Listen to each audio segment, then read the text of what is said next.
I had just returned from placing fresh lilies on my wife's grave when Martha, my neighbor of 20 years, physically blocked my driveway. Her hands were shaking as she shoved her phone into my chest. "Alton, do not go inside," she whispered, her eyes wide with terror. "Just watch what I recorded." I pressed play. What I saw happening inside my own living room made my blood run cold. My own daughter and her husband were casually packing my life into black trash bags, laughing about the white padded van coming to take me away tomorrow. My name is Alton Montgomery. I am 69 years old, a retired print shop mechanic, and a man who spent his entire life building a quiet, respectable existence. Before I tell you how I systematically dismantled the lives of the people who tried to throw me away, let me know what city you are watching from in the comments below. Hit the like button and subscribe if you believe that disrespecting a parent should come with a heavy, unforgettable price. I stood frozen on the concrete sidewalk. The afternoon sun beat down on my shoulders, but I felt nothing but ice creeping through my veins. Martha's phone screen was cracked across the corner, but the video quality was sharp enough to deliver the devastation clearly.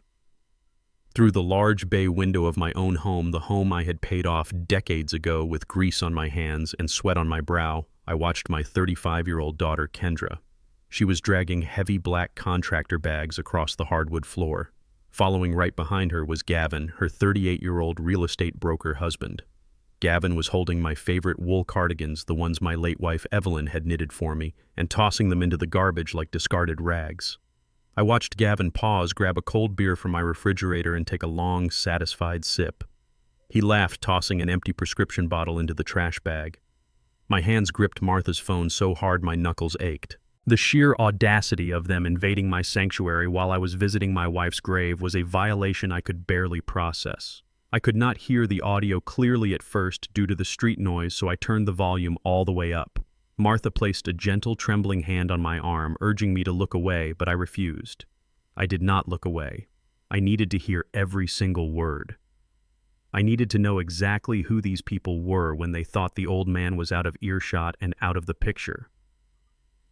The audio kicked in crisp and undeniable. Gavin's voice, always dripping with that unearned confidence, floated from the small speaker. He told Kendra to make sure the place is completely cleared out by tonight. The transport van from the state facility will be here at 8 in the morning. He chuckled, adding that they are bringing 2 orderlies just in case the crazy old man tries to put up a fight. I stopped breathing. A transport van. A state facility. They were planning to commit me to a psychiatric ward. I watched Kendra on the screen, the little girl I had carried on my shoulders, the girl whose college tuition I had worked double shifts at the print shop to pay in full. She did not flinch. She did not cry. She simply tied a heavy knot in the trash bag and replied, saying, "The house goes on the market Monday. Your development company gets the listing, Gavin. Just make sure the paperwork shows he signed it over before his dementia got too bad." Dementia. I had just passed a comprehensive physical with flying colors last month. My mind was sharper than Gavin's on his best day. But the reality of their plot hit me like a physical blow. They were going to declare me insane, lock me away in a sterile white room, and liquidate my entire life to fund their lavish lifestyle. As I watched Gavin smirk on that screen, a flood of memories rushed back. I remembered the first day Kendra brought him to this house 5 years ago. Gavin had walked through my front door, looked at the modest furnishings, and offered a tight, patronizing smile. He had spoken to me slowly, using simple words, as if my calloused mechanic hands meant I lacked a functioning brain. He always carried that quiet, subtle superiority, the kind of arrogance a mediocre white man wears when he thinks he is the smartest person in a room full of hardworking black folks. Evelyn had warned me. My beautiful, sharp-minded Evelyn had sat at our kitchen table just months before she passed and told me Gavin was a snake in a tailored suit. She said he looked at our property not as a home, but as a distressed asset waiting to be flipped. I had told her not to worry, that Kendra would never let him cross a line. I was a fool. A naive, hopeful father who refused to see the rot infecting his own family tree. They had been waiting for Evelyn to die. She was the shield, the matriarch who saw right through their fake smiles and empty promises. With her in the ground for barely 3 months, they figured the grieving, quiet old mechanic was easy prey. They thought I would just break down, act confused, and let them take the wheel. The fury that ignited in my chest was not a loud, explosive anger. It was cold. It was absolute. I handed the phone back to Martha. She had tears streaming down her face, asking me if she should call the police right now. I shook my head instantly. The police would not help me. Gavin was a smooth talker. He probably already had fake medical documents drawn up. If the police showed up, Gavin would just play the concerned son-in-law dealing with a hostile, confused elder. I would be walking right into their trap. I looked at my heavy oak front door. The urge to kick it open, grab Gavin by his expensive collar, and throw him onto the street was almost overwhelming. My muscles coiled, ready to fight for the territory I had bled for. But I stopped. I am not a violent man, and more importantly, I am a strategic one. Confronting them right now would only give them the exact reaction they needed to prove I was unstable. They wanted me angry, they wanted me shouting, they wanted a spectacle they could record and show to a judge. I turned my back on my own house. I thanked Martha, telling her to go inside, lock her doors, and pretend she never saw me. I walked steadily to my old reliable sedan parked down the street. I got in, gripped the steering wheel, and took a deep, steadying breath. I needed to disappear immediately. I needed to be entirely off the grid before 8 o'clock tomorrow morning, before that transport van pulled into my driveway. To do that, I needed cash. Untraceable resources. I started the engine and drove away from the only home I had known for 40 years. My plan was simple. I would drive straight to the downtown branch of my bank, clear out my checking and savings accounts, and rent a cheap motel room in a neighboring town to figure out my next legal move. I had exactly $40,000 in my personal retirement savings account. It was plenty to keep me secure while I contacted my lawyer and built a fortress around my true assets. The drive to the bank took 20 minutes, but it felt like hours. I walked through the heavy glass doors, approached the teller with my identification, and requested a complete withdrawal of my funds in cash. I felt a brief wave of relief, a fragile hope that I had outsmarted them just in time. The teller swiped my card, looked at her computer screen, and her pleasant smile instantly vanished. She looked at me with a mixture of pity and stark alarm, then reached under the desk and pressed a button. The metallic click of the button beneath the mahogany desk was barely audible, but in the sudden, suffocating silence of the bank lobby, it sounded like a gunshot. The teller, a young woman named Sarah, whose name tag was slightly crooked, stared at her monitor as if it had just displayed a death sentence. She did not look up at me. She swallowed hard, her fingers hovering nervously over the keyboard, refusing to make eye contact. "Mr. Montgomery," she stammered, her voice dropping to a cautious, soothing whisper usually reserved for calming frightened children or unpredictable animals. "There seems to be a restriction on your accounts. I need to get my branch manager. Please just wait right here." I watched her eyes dart quickly toward the armed security guard standing by the glass entrance. That look. That terrible, pitying, fearful look. It was the exact same expression people gave a wounded creature on the side of the road.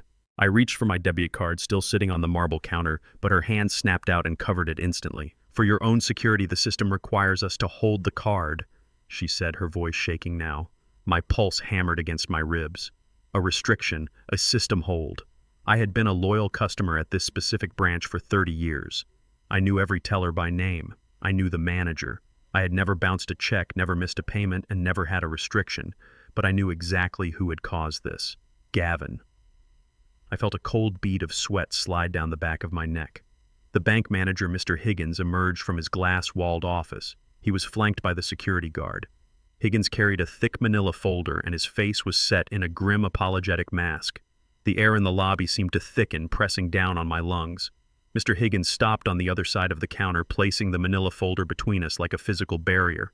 "Alton, it is good to see you," Higgins said slowly, enunciating every syllable as if I were deaf or entirely uncomprehending. "I wish the circumstances were better." Gavin Palmer. "Your son-in-law was here yesterday afternoon. He presented us with a fully executed medical and financial power of attorney." Higgins opened the folder. My eyes locked onto the document. It bore my forged signature, but more damning was the attached medical addendum. It was signed by a Dr. Harmon declaring me legally incompetent due to advanced, rapidly progressing Alzheimer's disease. The document granted Gavin absolute control over my assets to manage my long-term care and financial obligations. How much I asked, keeping my voice utterly flat. I did not yell. I did not slam my fist against the marble. I knew the security guard was watching my every muscle twitch, his hand resting too close to his utility belt. Higgins sighed, adjusting his glasses with trembling hands. "Gavin transferred the entire balance of your checking and retirement savings to a joint trust account managed by his real estate firm. $40,000. He said it was required to secure your spot at the assisted living facility by tomorrow morning. We had to comply with the legal order, Alton. He is acting as your legal guardian now. $40,000. The money I had saved from decades of breathing in toxic ink fumes and scrubbing industrial machine grease from my skin. Erased in a single afternoon by a smooth-talking white man in a tailored suit and a corrupt doctor I had never even met. A searing, blinding rage threatened to rip through my chest. I wanted to scream that it was a massive fraud. I wanted to grab Higgins by his expensive lapels and demand my money back.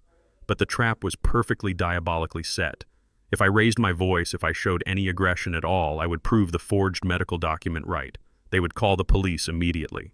The police would see a hostile, confused old black man screaming in a bank lobby. They would put me in handcuffs, call Gavin, and hand me over to the transport van a day early. I had to be smarter than my anger. I had to be a ghost. I forced my facial muscles to relax. I let my shoulders slump, adopting the exact posture of the defeated, bewildered old man they expected me to be. "I see," I murmured, keeping my tone gentle and slightly vacant. "I must have forgotten. Gavin handles these things for me now. Thank you, Mr. Higgins. I will just go home and wait for Gavin." Higgins looked visibly relieved that I was not having a public episode. "Of course, Alton. Do you need us to call Gavin to come pick you up?" he asked.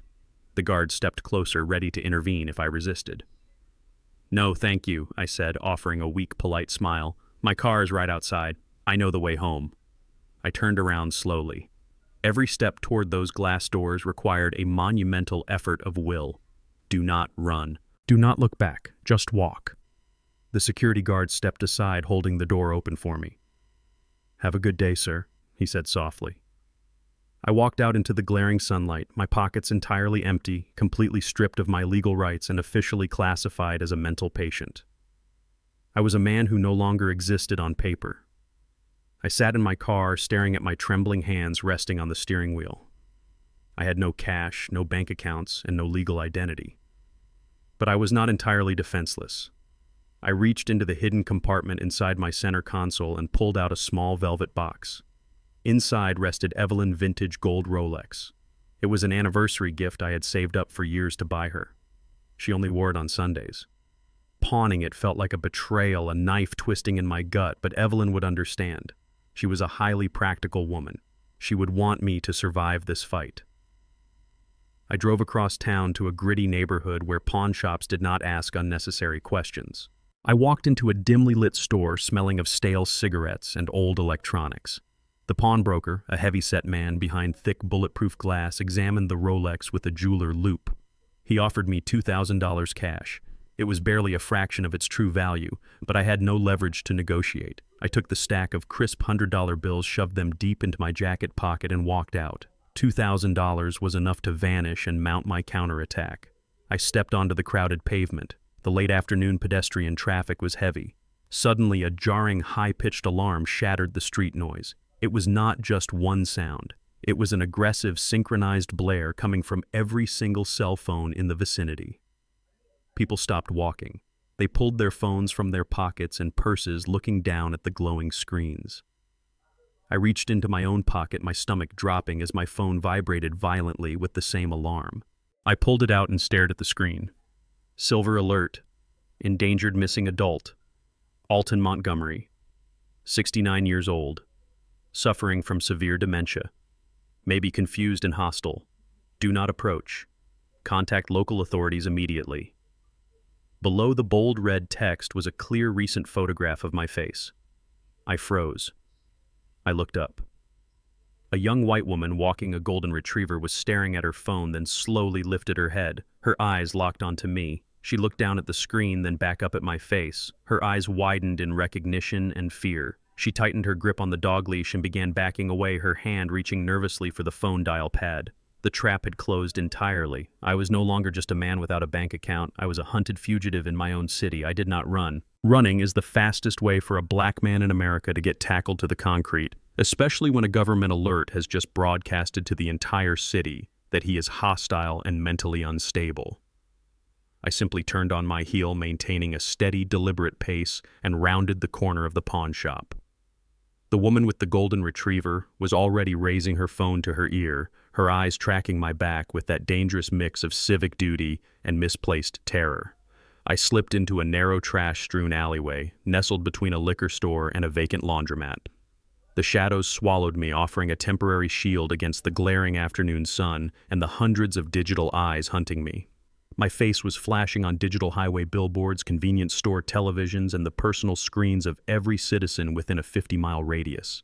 Gavin and Kendra had played their hand masterfully. By weaponizing the Silver Alert system, they had turned the entire general public into their personal tracking dogs.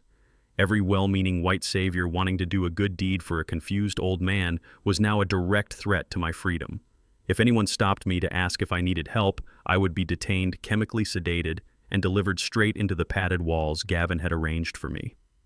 I navigated the alley network, keeping my head down, pulling the collar of my jacket up to obscure my profile.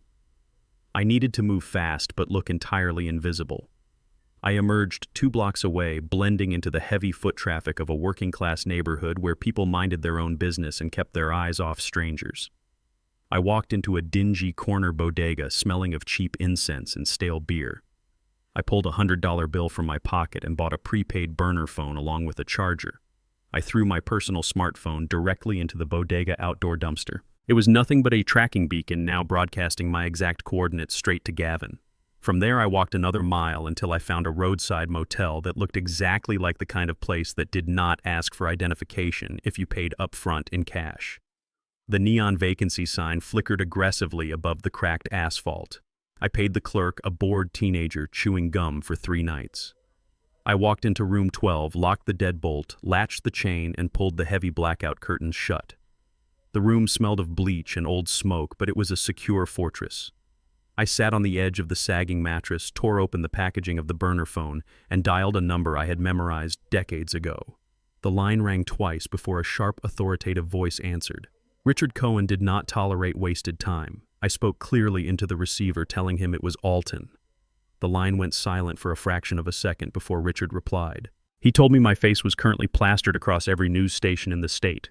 He said he just received a notification that I had severe dementia and wandered off from my loving family. He asked if he needed to send a private extraction team to get me. I let out a dry, humorless laugh. I told him my mind was perfectly fine. I explained that my daughter and her husband just forged a medical power of attorney, drained my retirement account, and initiated a state-sanctioned manhunt to commit me to a psychiatric ward by tomorrow morning. I heard the sharp, rhythmic tapping of Richard's pen against his mahogany desk. Richard Cohen was a corporate attorney with a reputation for ripping his opponents to shreds in the courtroom. We had known each other for 30 years. To the rest of the world, and especially to my ungrateful daughter, I was just Alton, the mechanic who fixed offset printing presses until his back gave out. Richard was the only person alive who knew the actual truth. He was the only one who knew that Evelyn and I had taken my modest mechanic wages, invested them quietly during the real estate crash of the late 80s, and established the historical land trust. We owned the commercial dirt beneath half the town, holding it securely within a trust that nobody could touch. My shabby little house was just a strategic facade to keep the vultures away. It seemed the vultures had landed right on my roof anyway.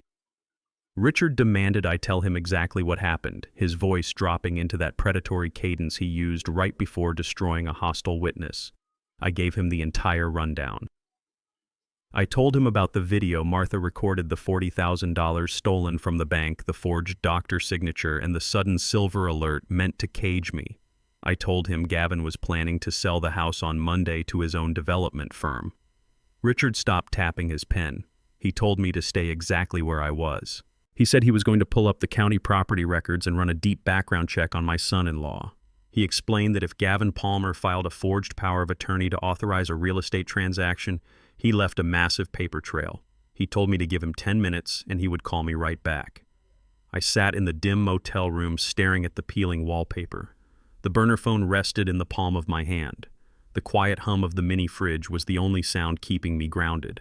Exactly 10 minutes later, the phone buzzed violently. I answered it on the first ring. Richard spoke immediately, his tone entirely devoid of its usual arrogant calm.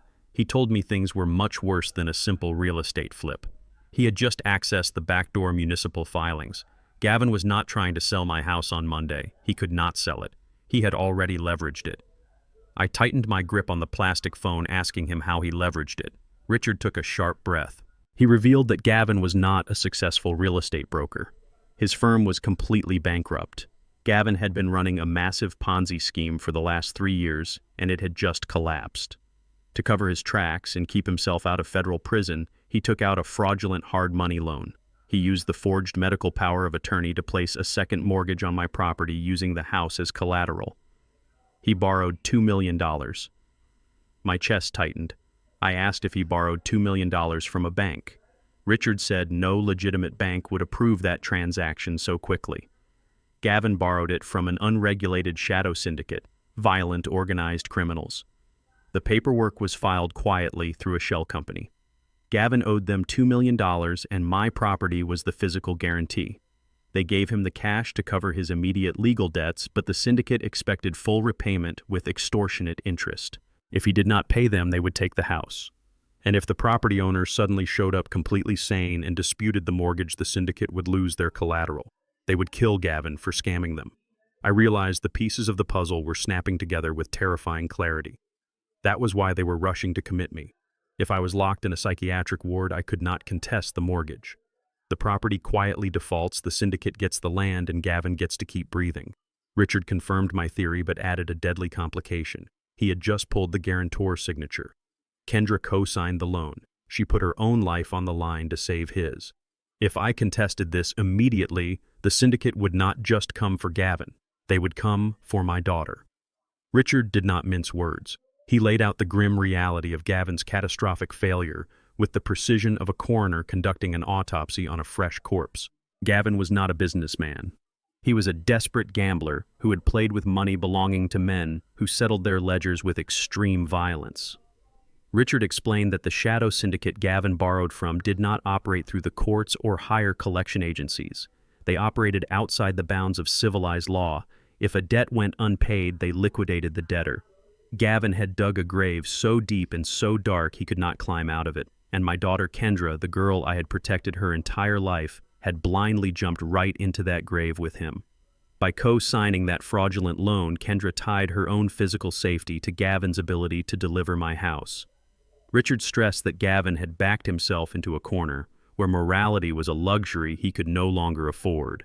He had traded his soul for a temporary reprieve from a death sentence. Kendra, blinded by the illusion of wealth and her arrogant husband's lies, had stamped her own name on a literal blood contract. She had guaranteed a $2 million payout with a property that was not even hers to give. The sheer magnitude of their stupidity was staggering. They thought they were outsmarting a quiet old mechanic. In reality, they were playing a deadly game with predators who viewed them as nothing more than collateral meat. I absorbed Richard's analysis in absolute silence. The pieces of their frantic behavior now formed a complete, terrifying picture. The rushed packing, the sudden medical power of attorney, the silver alert, it was all driven by raw animal panic. They were completely out of time. The cold realization settled over me like a heavy winter blanket. I told Richard to freeze all legal action immediately. I instructed him to do absolutely nothing that would alert Gavin or the courts that I was aware of the fraud. Richard argued, insisting we could walk into the police precinct right now with a team of federal agents and tear up the forged power of attorney. I cut him off sharply. I explained the fatal flaw in his legal strategy. If I marched into a police station and proved I was completely sane, the forged mortgage would instantly be invalidated. The syndicate would lose their collateral. Gavin and Kendra would be dead within 48 hours. More importantly, if Gavin realized the psychiatric ward plan had failed, he would not hesitate to escalate his tactics. A man facing execution by organized criminals will do anything to survive. If I showed up alive and competent, Gavin would simply kill me himself. He would push me down a flight of stairs or stage a fatal wandering accident, chalking it up to my fabricated dementia. He needed me out of the way to finalize the property transfer. Alive and sane, I was a massive threat. Dead, I was a tragic, highly convenient solution. I could not just fight him in a courtroom. I needed to destroy him from the inside out. I needed to break the alliance between my daughter and the monster she married. To do that, I needed leverage against Kendra. I needed the one thing that could shatter her arrogant facade and force her into total submission. I needed Evelyn's secret notebook. My late wife was a quiet but incredibly sharp observer. She kept a small leather-bound journal hidden in a false-bottom drawer beneath our kitchen pantry. In that journal, Evelyn documented everything. She recorded dates, times, and exact amounts of money Kendra had stolen from her own church community fund years ago. Kendra had embezzled thousands to fund her lavish lifestyle before she met Gavin. Evelyn had quietly covered the deficit from her own pocket to keep Kendra out of federal prison, but she never destroyed the evidence. She kept it as an insurance policy against her own daughter's greed. It was the only weapon I had to control Kendra and separate her from Gavin. The problem was the notebook was still inside the house, the same house currently occupied by the people hunting me. I told Richard to stay by his phone and hung up. I waited until the sun completely vanished, cloaking the city in deep darkness. I left the motel room wearing a dark jacket and a pulled-down baseball cap. I drove my car to a commercial parking lot a mile away from my neighborhood and walked the rest of the distance through the shadows of the back alleys. I knew every blind spot, every creaking floorboard, and every rusty gate hinge on my property. I approached my house from the rear, slipping through the neighbor's overgrown hedge. The house was completely dark. Gavin and Kendra must have left to secure their alibis or finalize their dirty paperwork with the transport facility. I moved silently to the kitchen window facing the backyard. It had a faulty latch that I had purposely never fixed, knowing I might lock myself out one day. I pressed my palms against the glass and pushed upward with steady applied pressure. The window gave way with a soft, compliant slide. I hoisted myself up and over the sill, dropping silently onto the familiar linoleum floor of my own kitchen. The house smelled faintly of industrial cleaning supplies and empty cardboard boxes. They had already sterilized the space, erasing 40 years of my life in a single afternoon. I did not waste time mourning the empty walls or the missing furniture. I dropped to my knees in front of the tall wooden pantry cabinet near the refrigerator. I pulled out the bottom drawer completely and set it aside carefully on the floor. I reached into the dark, dusty cavity underneath my fingers, feeling along the rough wooden paneling. I found the small, recessed metal latch Evelyn had installed years ago. I pressed it hard. The wooden panel clicked and popped open. Inside the hidden compartment, wrapped in a heavy plastic protective sleeve, was the small black leather notebook. I pulled it out, feeling the heavy weight of my wife's foresight in the palm of my hand. I slipped the journal into the inner pocket of my jacket and zipped it shut securely. I had the ultimate weapon I needed to force my daughter's hand. I prepared to slide back out the window and vanish back into the night. Before I could even turn my body toward the open window, a sharp metallic scraping sound shattered the absolute silence of the house. It was the distinct, unmistakable noise of a key sliding into the deadbolt of the front door. My breath caught sharply in my throat. I froze every muscle in my body, locking down in instant paralysis. The heavy brass tumblers clicked loudly, echoing down the narrow hallway. The front door swung open, casting a long, harsh rectangle of yellow streetlight across the living room floor. Heavy footsteps stepped onto the hardwood. It was not just one person. There were multiple distinct treads accompanied by low, tense voices entering the hallway. The front door slammed shut, plunging the house back into darkness, but the footsteps did not stop. They were moving deliberately, and they were heading directly toward the kitchen. I had less than 3 seconds to disappear. The kitchen offered absolutely no cover, so I moved with a silent, desperate agility I did not know my aging joints still possessed. I slid into the narrow utility closet tucked just off the hallway. I pulled the louvered door shut the exact fraction of a second before the overhead kitchen lights flared to life. I pressed my back against the cold plaster wall, wedging my body tightly between a stiff push broom and a metal shelf lined with chemical cleaning supplies. I held my breath, my heart hammering against my ribs so violently I was certain the intruders could hear the rhythmic thud. Heavy, deliberate work boots slammed against my faded linoleum floor. That was definitely not Gavin. Gavin wore expensive, soft-soled Italian loafers that clicked politely. These were the boots of a predator, a man who broke bones for a living. I peered through the narrow wooden slats of the closet door. Gavin stepped into my direct line of sight. His face was chalky pale, slick with a thick sheen of nervous sweat. Right behind him stood Kendra. She had her arms wrapped defensively around her chest, looking everywhere but at the familiar walls she had grown up within. Then the third man entered the frame.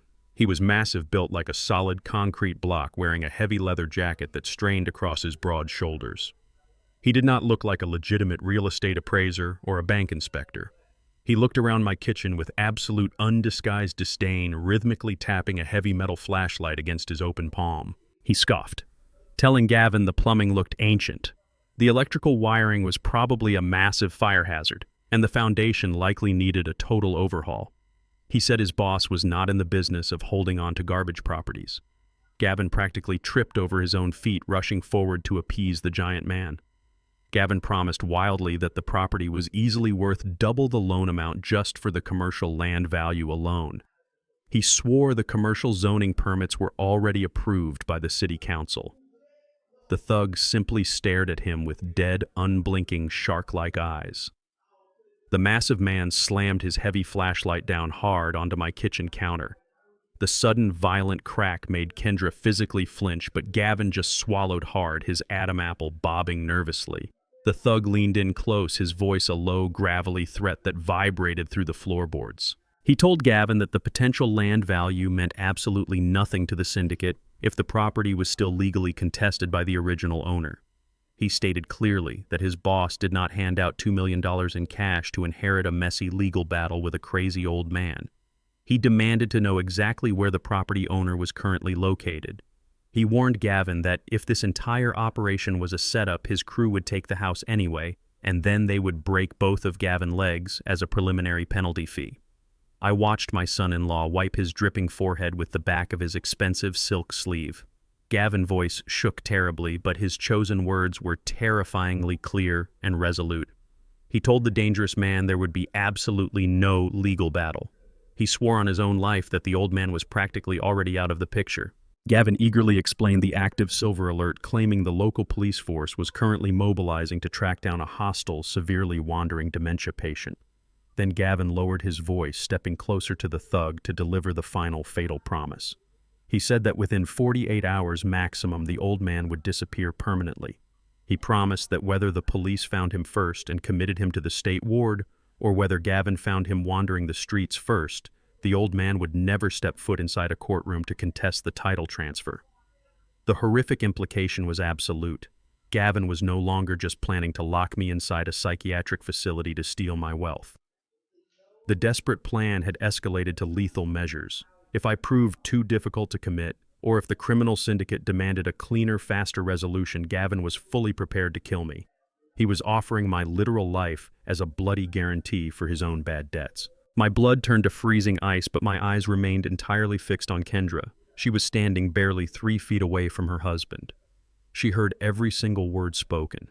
She heard the man she married casually promise to wipe her own father off the face of the earth. I waited in the suffocating darkness of the closet for her to scream. I waited for the little girl I had raised to slap him across the face, to run to the nearest telephone, to do absolutely anything to defend my life.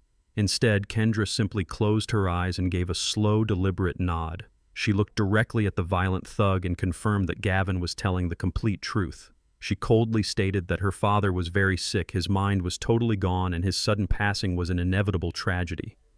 She actually used the word passing. The sheer calculating evil of that single nod shattered whatever remaining love I still desperately held for her in my breaking heart. Evelyn was absolutely right. Our daughter had died the day she deliberately chose money over family. The well-dressed woman standing in my kitchen was merely a hollow shell, a willing accessory to premeditated murder. The thug grunted in dark satisfaction. He told Gavin he had exactly 48 hours to deliver the clean property title, or the syndicate would come back to collect their pound of flesh from his hide. He turned around and walked heavily out the front door without another word. Gavin let out a massive, shaky exhale, leaning his weight against the kitchen counter. He looked at Kendra and told her they needed to immediately double the reward money on the silver alert to flush me out of hiding faster. Kendra agreed quietly, suggesting they go straight to the local news station first thing in the morning to play the devastated, grieving family on live television. I stood frozen in the dark utility closet, clutching Evelyn's secret notebook tightly against my chest. The ultimate betrayal was now complete. They had handed me a concrete death sentence, but they did not realize the silent ghost they were hunting was currently standing right inside their closet, armed with the exact weapon needed to completely destroy them. Gavin and Kendra did not linger in my house for long. Gavin complained that he could not stand the smell of old dust, and Kendra simply stated she wanted to get back to the safety of their luxury apartment downtown. The moment the heavy front door clicked shut and the sound of their car engine completely faded down the dark street, I pushed the louvered closet door open. I did not waste a single second breathing a sigh of relief. I slipped rapidly back through the open kitchen window, dropping silently into the overgrown grass of my backyard. I moved quickly and stealthily through the neighborhood shadows, my heart burning with a cold, highly refined fury. I reached my parked car blocks away, sank into the driver's seat, and drove carefully back to the dingy roadside motel. I locked the heavy deadbolt, pulled the thick blackout curtains tight, and placed Evelyn's notebook safely on the cheap bedside table. I sat heavily on the edge of the sagging mattress and grabbed the television remote. I needed to see exactly how fast Gavin and Kendra were moving their narrative. I turned on the local news broadcast channel. It did not take long at all. Right after a short commercial break, a bright red breaking news banner flashed urgently across the bottom of the screen. There was my daughter Kendra sitting front and center in a brightly lit television studio. She wore a modest dark-colored sweater, her makeup carefully applied to make her look deeply exhausted and entirely heartbroken. She was sobbing perfectly timed tragic tears into a tissue. The news anchor spoke with grave, dramatic concern, detailing the tragic disappearance of a beloved local elderly man suddenly suffering from severe, rapid-onset dementia. Kendra looked directly into the camera lens, her eyes pleading with the viewing public. She cried that her father was deeply confused, highly dangerous to himself, and desperately needed his psychiatric medication. She begged anyone watching to please call the authorities immediately if they saw an old, disoriented black man wandering the streets alone. She dramatically stated that her family was completely broken without him. I watched the live social media comments scrolling rapidly across the side of the news feed. The public response was immediate and highly vicious. People were sending prayers to the brave, suffering daughter, praising her for dealing with such a terrible burden. But the comments directed at me were utterly ruthless. Strangers were calling me a crazy old menace to society. They aggressively commented that the police needed to sedate me forcefully before I hurt an innocent person. They cursed me for putting my poor, weeping daughter through such an unbearable hell. I pointed the remote and turned the television off, plunging the small motel room into a heavy, suffocating silence. The court of public opinion had already completely convicted me. To the entire city, I was a madman who needed to be caged immediately. But I knew the absolute truth. I had the notebook, I had Richard Cohen, and I had a strategic mind sharper than a razor. The public hunt was officially on, but I was no longer the prey. The blinding flash of red and blue police lights sliced through the narrow gap in my motel room curtains. I sat perfectly still on the edge of the sagging mattress, holding my breath as the harsh mechanical squawk of a police radio echoed across the asphalt parking lot. Heavy, authoritative footsteps crunched against the gravel just outside my door. A forceful, rhythmic pounding started 3 doors down. A gruff voice yelled, demanding the occupant open up for a mandatory police inspection. The manhunt had officially escalated to a fever pitch. Gavin and Kendra had whipped the local authorities into a frantic frenzy, portraying me as a deeply unstable, highly dangerous elderly man who desperately needed to be subdued for his own safety. Every patrol car in the city was actively treating me like a high-priority target. I listened to the heavy boots move closer to my room. Room 10, room 11. My room was 12. I did not move a single muscle. I sat in absolute darkness, my hands resting calmly on my knees. I knew that if they banged on my door and I did not answer, they would eventually get the master key from the terrified teenager at the front desk. They were sweeping the entire seedy underbelly of the city, checking every cheap motel, every homeless shelter, every dark alley where a confused old man might hide. The heavy fist hammered against my door. The sound shook the cheap wooden frame. I remained entirely silent, counting the seconds in my head. The officer banged again, shouted a stern warning, and then his radio crackled with a new dispatch call. A report of a confused, elderly black man wandering a few miles away. The footsteps abruptly turned and hurried back toward the patrol car. The tires screeched against the asphalt and the flashing lights faded into the night. I exhaled slowly. I had survived the night, but hiding in the shadows was a losing game. It was time to step into the light and completely hijack their narrative. I stood up and turned on the single harsh overhead light in the motel room. I needed to act immediately. I took the burner phone and propped it up against the television set, adjusting the angle so my face was perfectly illuminated. I did not want to look like a frightened, disheveled victim hiding in a cheap room. I smoothed out my jacket, squared my shoulders, and sat up completely straight. I had to project absolute authority, sharp intelligence, and undeniable sanity. I pressed the record button on the screen and looked dead into the camera lens. I spoke with a calm, precise, and completely unwavering voice. I stated my full name, my age, and the exact current date and time to establish my complete cognitive awareness. I looked straight into the lens and delivered my counterstrike. I stated clearly that I was not missing and my mind was perfectly sound. I explained that I was currently in hiding because my life and my freedom were in immediate danger from my own family. I looked directly into the camera, imagining Gavin's arrogant face on the other side. I detailed how yesterday afternoon my son-in-law Gavin Palmer and my daughter Kendra walked into the downtown branch of my bank. I explained that they utilized a completely fabricated, forged medical power of attorney to illegally seize control of my finances. I stated the exact numbers, telling the camera they stole exactly $40,000 from my personal retirement account and transferred it into a commercial trust managed by Gavin's failing real estate firm. I did not stop there. I kept my voice cold and surgical. I stated that they had falsely initiated a silver alert to use the local police force as their personal retrieval squad. I explained that they intended to force me into a psychiatric ward against my will to steal my home and cover Gavin's massive illicit financial debts. I concluded the video by looking sharply into the lens, declaring that I was fully prepared to defend my life, my assets, and my sanity in a court of law. I stopped the recording. The video was under 3 minutes, but it was a lethal, concentrated dose of absolute truth. I connected the burner phone to the motel's unsecured wireless network. I did not post the video to my own social media. Gavin would simply have it flagged and removed instantly by claiming I was suffering a severe manic episode. Instead, I opened an encrypted email browser and attached the video file. I typed in the direct email address of Veronica Chambers. She was a ruthless, independent local investigative journalist who had built her entire career on exposing corrupt real estate developers and fraudulent city officials. She despised men like Gavin. I typed a short, direct subject line stating this was concrete proof of a major financial crime and elder abuse orchestrated by a prominent local broker. I hit send. The file uploaded swiftly into the digital ether.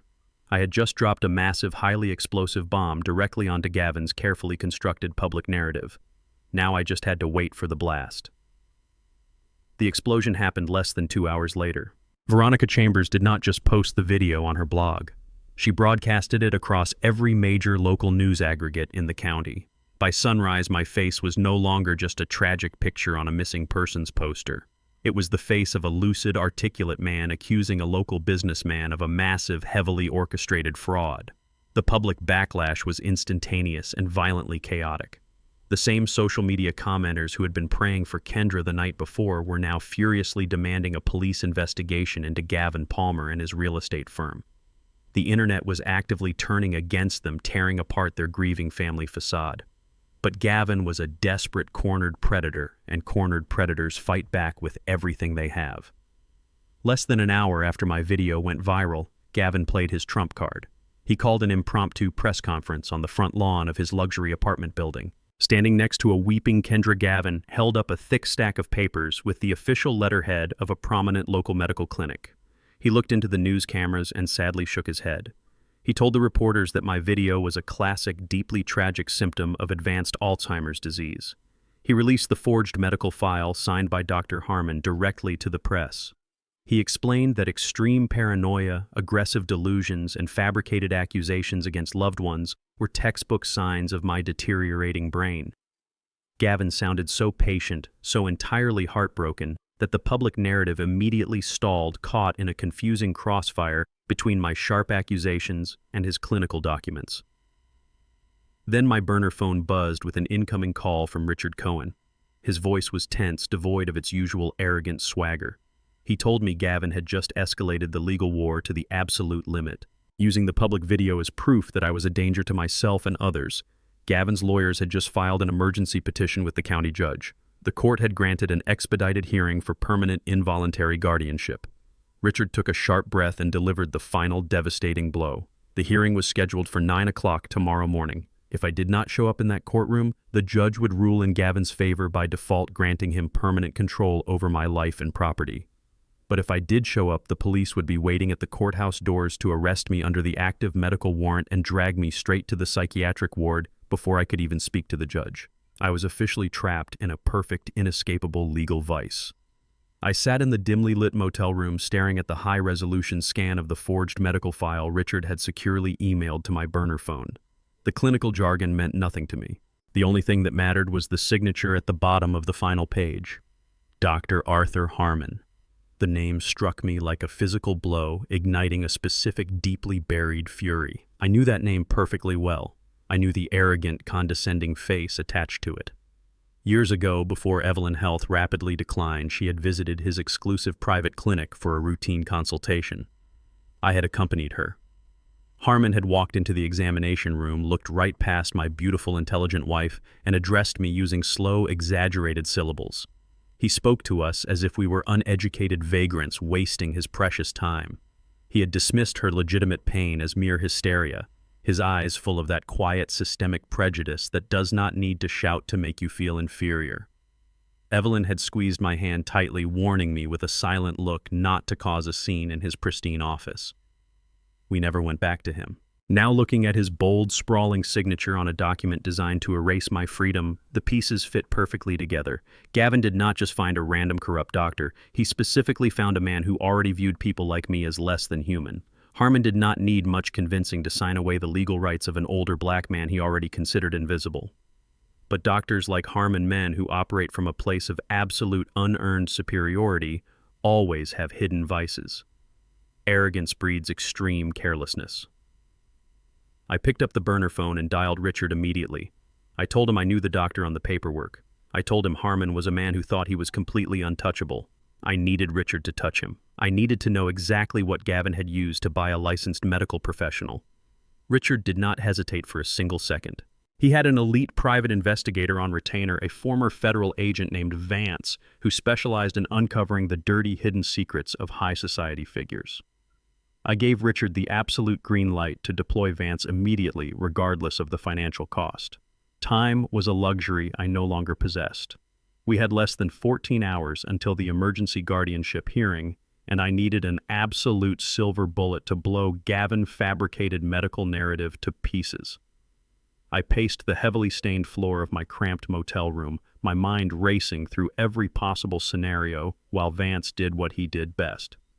6 hours later, the screen of my burner phone illuminated the dark room. Richard sent a secure link to an encrypted folder. I opened it and found a comprehensive, devastating dossier on Dr. Arthur Harmon. The arrogant physician was not nearly as untouchable as he projected to the world. Beneath the pristine facade of his lucrative private practice and exclusive country club memberships, Harmon was drowning financially. Vance had uncovered a massive, desperate trail of illicit gambling debts. Harmon had a severe addiction to high-stakes underground poker, and he owed nearly $250,000 to the exact same criminal syndicate currently holding the fraudulent mortgage on my property. The connection was brilliant in its absolute depravity. Gavin had not just bribed the doctor with random cash out of nowhere. He had leveraged their mutual terrifying connection to the criminal underworld. Gavin offered Harmon a desperate lifeline. If Harmon signed a single medical document declaring an old man incompetent, Gavin would use a portion of his newly acquired $2 million loan to wipe out Harmon's dangerous gambling debts. It was a perfect, mutually beneficial transaction between two desperate white-collar criminals trying to save their own lives. But Vance did not just find the digital motive. He found the concrete, undeniable proof. I scrolled down to the next file in the encrypted folder. It was a series of high-resolution photographs taken just hours ago in the dimly lit subterranean parking garage of Harmon Luxury Apartment Building. The images were undeniably clear and razor-sharp. Gavin Palmer was standing next to his sleek European sports car, handing a thick, heavy manila envelope directly to Dr. Harmon. The final photograph in the sequence was the absolute kill shot. Harmon had greedily opened the envelope right there in the parking garage, pulling out thick stacks of bundled $100 bills. The camera captured the exact moment the money exchanged hands, their greedy faces illuminated by the harsh fluorescent garage lights. There was no ambiguity. It was a direct, irrefutable cash payoff caught on camera. I felt a cold, predatory smile spread across my face. Gavin thought he had locked me in an inescapable legal vice. He thought his forged paperwork was an impenetrable shield. Instead, he had just handed me the exact ammunition I needed to destroy his entire life in a court of law. I called Richard immediately, my voice steady and completely devoid of fear. I told him we finally had the weapon. I told him we were going to walk into that courtroom tomorrow morning and publicly execute Gavin Palmer's entire fraudulent existence. I reminded Richard that this evidence would not just clear my name, it would mandate immediate federal charges against both Gavin and Harmon. Richard agreed, his tone sharp with predatory anticipation. He told me to save those photos to multiple secure locations. We were dealing with desperate men who would do anything to destroy this evidence if they knew it existed. Richard's response was sharply grounded in our grim reality. He agreed that the photographic evidence was completely devastating. We had everything required to dismantle the forged medical power of attorney-exposed Dr. Harmon and send Gavin directly to a federal penitentiary for fraud and elder abuse. But having the ultimate weapon did not matter if I could not physically pull the trigger in front of the judge. Richard took a heavy breath and laid out the logistical nightmare currently blocking our path. The emergency hearing was scheduled for exactly 9 o'clock the following morning in courtroom B. However, Gavin had masterfully weaponized the legal system against my physical presence. Richard had just received word from his security contacts inside the county courthouse.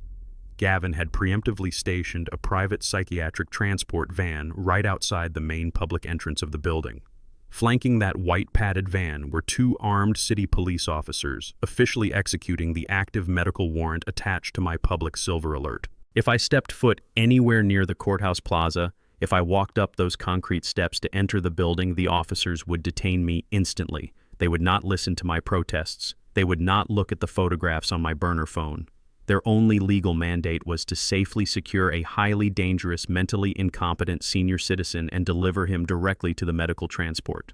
I would be strapped to a gurney and pumped full of heavy chemical sedatives before Richard could even file a motion to intervene. I could not walk through the front doors. I could not use the public security checkpoints. The entire perimeter of the courthouse was a reinforced trap designed specifically to catch me and silence me forever. Gavin wanted to win this hearing by default, standing before the judge as the tragic responsible son-in-law dealing with a father who had wandered off. The digital clock on the motel nightstand clicked to 3 in the morning. We had exactly 6 hours until the gavel dropped and my life was legally signed over to the man trying to destroy me.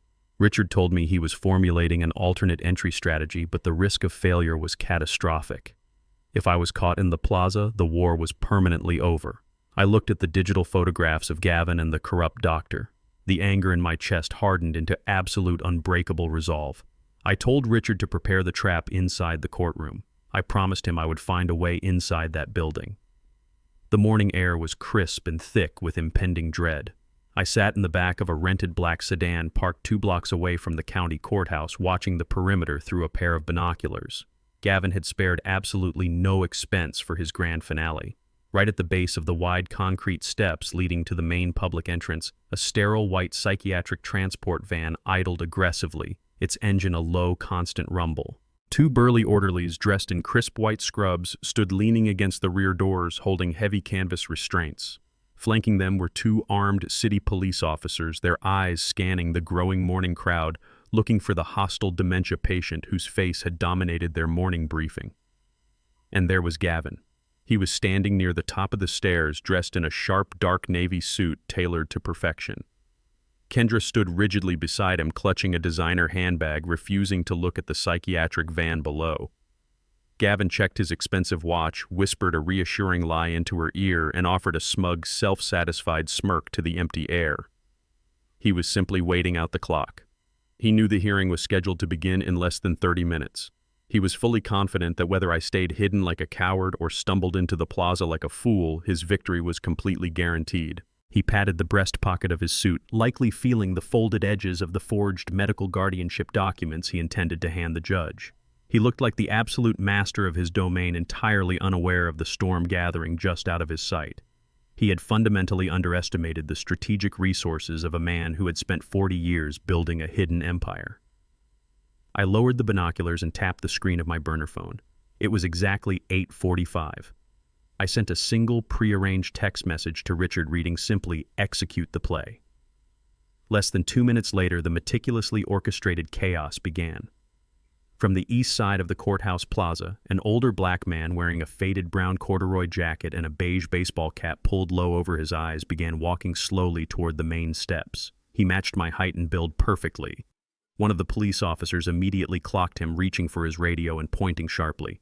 As the officers moved to intercept the first man, a sudden commotion erupted from the west side of the plaza. A second, older black man, dressed in the exact same brown corduroy jacket and beige baseball cap, stepped out of a city bus and began jogging erratically toward the side entrance of the building. The orderlies by the white van snapped to attention, completely bewildered by the sudden double sighting. They began shouting at the officers pointing toward the bus stop.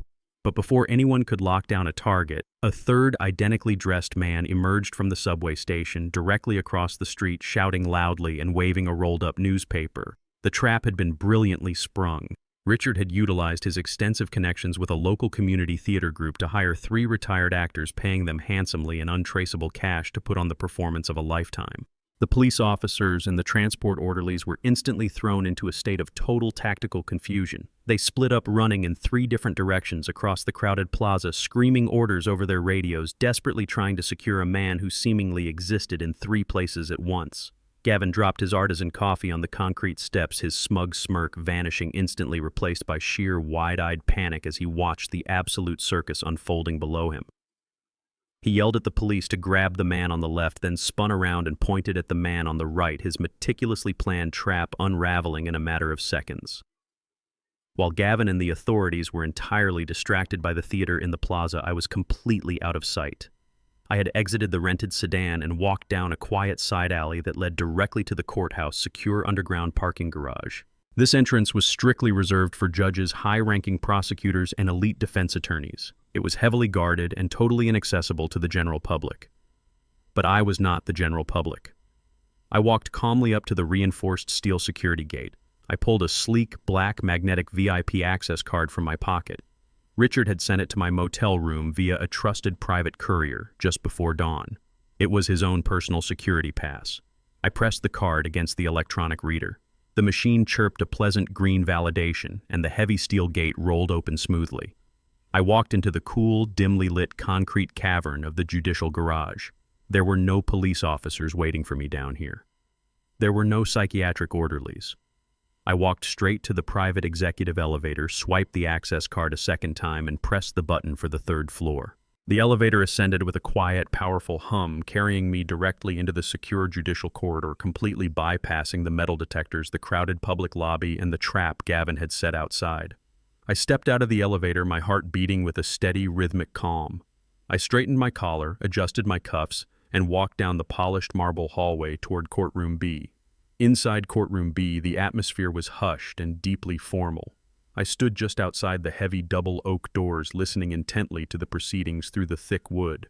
The Honorable Judge Miller was speaking in a measured, sympathetic tone. He noted for the official court record that the respondent, Alton Montgomery, had failed to appear for the emergency guardianship hearing. He stated that based on the compelling medical evidence provided by Dr. Harmon and the tragic public circumstances of my active silver alert, he was prepared to act in the best interest of my physical safety. I could hear Gavin's voice, thick with entirely fake emotion, thanking the judge for his swift action, promising to provide me with the best psychiatric care available. Gavin even manufactured a convincing sob, telling the court how heartbreaking it was to see a great man lose his mind. The sharp, decisive sound of the judge reaching for his wooden gavel echoed through the quiet courtroom. He was mere seconds away from striking the block and legally erasing my freedom forever. I placed both of my hands flat against the polished brass handles of the heavy oak doors. I pushed forward with every ounce of strength I possessed. The doors swung open with a loud, resounding crash that slammed against the courtroom walls, echoing like thunder across the high, vaulted ceiling. Every single head in the room snapped toward the back of the gallery. I stood framed in the doorway, my posture absolutely straight, my expression carved from solid granite. I did not look confused. I did not look hostile. I looked like a man who had come to collect a massive, unforgivable debt. I walked down the center aisle with slow, deliberate, powerful strides. Gavin turned around from the plaintiff table. All the color instantly drained from his face, leaving him a sickly, ghostly white. His jaw dropped open, his eyes bulging as if he were staring at a walking corpse. He scrambled backward, his chair scraping violently against the hardwood floor. He pointed a shaking finger directly at me, completely losing any shred of his composed professional facade. He screamed at the top of his lungs, his voice cracking with raw, unadulterated terror. He demanded the bailiffs arrest me immediately. He shrieked that I was dangerous, that I was a flight risk, that I needed to be restrained and sedated right this second. The armed court officers instinctively stepped forward. their hands resting cautiously on their belts, unsure of how to handle the sudden explosion of chaos. But before they could take another step toward me, a sharp, booming voice commanded the entire room to halt. The sharp, booming voice belonged to Richard Cohen. He strode down the center aisle of the courtroom, his expensive Italian leather shoes clicking with absolute authority against the polished hardwood floor. He cut directly between me and the two advancing court bailiffs. He did not ask them to stop. He ordered them to stop raising a hand with the absolute certainty of a man who owned the legal battlefield. He warned the armed officers that if they laid a single finger on his client, he would personally ensure they were named in a federal civil rights lawsuit for false imprisonment and battery. He stated clearly that the medical warrant they were attempting to execute was entirely fraudulent and legally void. The bailiffs froze in their tracks, their hands hovering cautiously over their duty belts, looking up to the judge for immediate guidance. Judge Miller banged his heavy wooden gavel against the sounding block, demanding absolute order in his courtroom. The sharp cracks echoed loudly, cutting through the chaotic, shocked murmurs of the public gallery. Judge Miller demanded to know who Richard was and why he possessed the audacity to interrupt an active emergency guardianship hearing. Richard stepped up to the defense table, smoothly buttoning his tailored suit jacket. He introduced himself as the senior managing partner of Cohen & Associates, acting as the primary legal counsel for Alton Montgomery. He stated firmly for the official court record that I was not a missing person. I was not a danger to myself, and I was certainly not suffering from any form of cognitive decline. Gavin stood at the plaintiff table, his face flushed with a violent, panicked rage. He shouted at the judge, claiming Richard was lying and that I was a hostile, severely wandering dementia patient who needed immediate chemical sedation. Gavin pointed frantically at the forged medical file sitting right on the judge bench. Richard did not even look at Gavin. He simply opened his sleek leather briefcase and pulled out 3 massive, perfectly bound document folders. The trap was about to snap shut. Richard approached the bench with the calm, predatory grace of a great white shark circling a wounded seal. He handed the 3 thick folders directly to Judge Miller. He announced that those documents contained comprehensive independent neurological and psychological evaluations of Alton Montgomery. Richard explained that over the past 48 hours I had been thoroughly examined by 3 separate board-certified professors of neurology from the top elite medical research institutions in the country. He stated that these highly respected specialists subjected me to grueling cognitive tests, intensive brain imaging, and rigorous psychiatric profiling. Their unanimous, undeniable medical conclusion was that my brain was functioning with absolute pristine clarity. I possessed 0 signs of Alzheimer's disease, no indicators of dementia, and no cognitive impairments whatsoever. I was legally and medically competent in every possible regard. The courtroom fell into a stunned, heavy silence. The judge adjusted his glasses, flipping through the extensive medical reports with a deeply furrowed brow. The official seals and signatures from nationally recognized medical authorities were impossible to dispute. Gavin gripped the edge of the plaintiff table so hard his knuckles turned completely white. He stammered, telling the judge that his own doctor, Dr. Arthur Harmon, had personally examined me and signed a sworn affidavit declaring me incompetent. Gavin insisted his paperwork was the undeniable truth. Richard turned slowly to face Gavin, a cold, devastating smile spreading across his face. He told the court that Dr. Harmon's medical opinion was not just factually incorrect, but criminally purchased. Richard pulled a digital tablet from his briefcase and handed it to the court clerk, requesting that the evidence file be displayed on the large monitors mounted on the courtroom walls. A collective gasp rippled through the public gallery as high-resolution photographs illuminated the screens. The images clearly showed Gavin Palmer standing in the dimly lit subterranean parking garage of a luxury apartment building. The entire courtroom watched in absolute silence as the sequence of photographs played out. They saw Gavin handing a thick, heavy manila envelope directly to Dr. Harmon. They saw the arrogant doctor eagerly ripping the envelope open. They saw the thick, neatly bound stacks of $100 bills resting in the doctor's greedy hands. Richard's voice rang out like a hammer striking an anvil. He informed the judge that his private investigative team had uncovered a massive trail of illicit underground gambling debts tied directly to Dr. Harmon. Richard explained that the doctor owed $250,000 to a violent criminal syndicate. He declared that Gavin Palmer had paid off a portion of that dangerous blood debt in direct exchange for a forged medical diagnosis. The medical power of attorney sitting on the judge bench was not a legal document. It was a piece of criminal garbage born from a desperate, illegal bribe. The entire premise of the emergency guardianship hearing was a meticulously orchestrated fraud designed to strip a perfectly sane man of his civil rights. Kendra sat frozen in her chair, her hands covering her mouth, realizing that the entire city was currently witnessing her husband being exposed as a desperate white-collar criminal. The judge slammed his gavel down again, his face dark with absolute fury, demanding Gavin explain the photographs immediately. Gavin was cornered, trapped under the blinding spotlight of undeniable proof, but pathological liars never surrender gracefully. They pivot. Gavin wiped the heavy beads of sweat from his forehead, his mind frantically scrambling to construct a new, plausible narrative. He threw his hands up in the air, adopting the posture of a deeply misunderstood, falsely accused victim. He looked at the judge with wide, desperate eyes and claimed the photographs were being taken entirely out of context.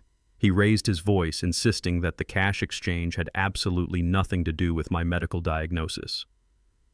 He lied through his teeth, stating that Arthur Harmon was a close personal friend who had fallen on hard financial times. Gavin claimed the money in the envelope was simply a generous personal loan to help a friend avoid bankruptcy. He swore under oath that he would never bribe a medical professional.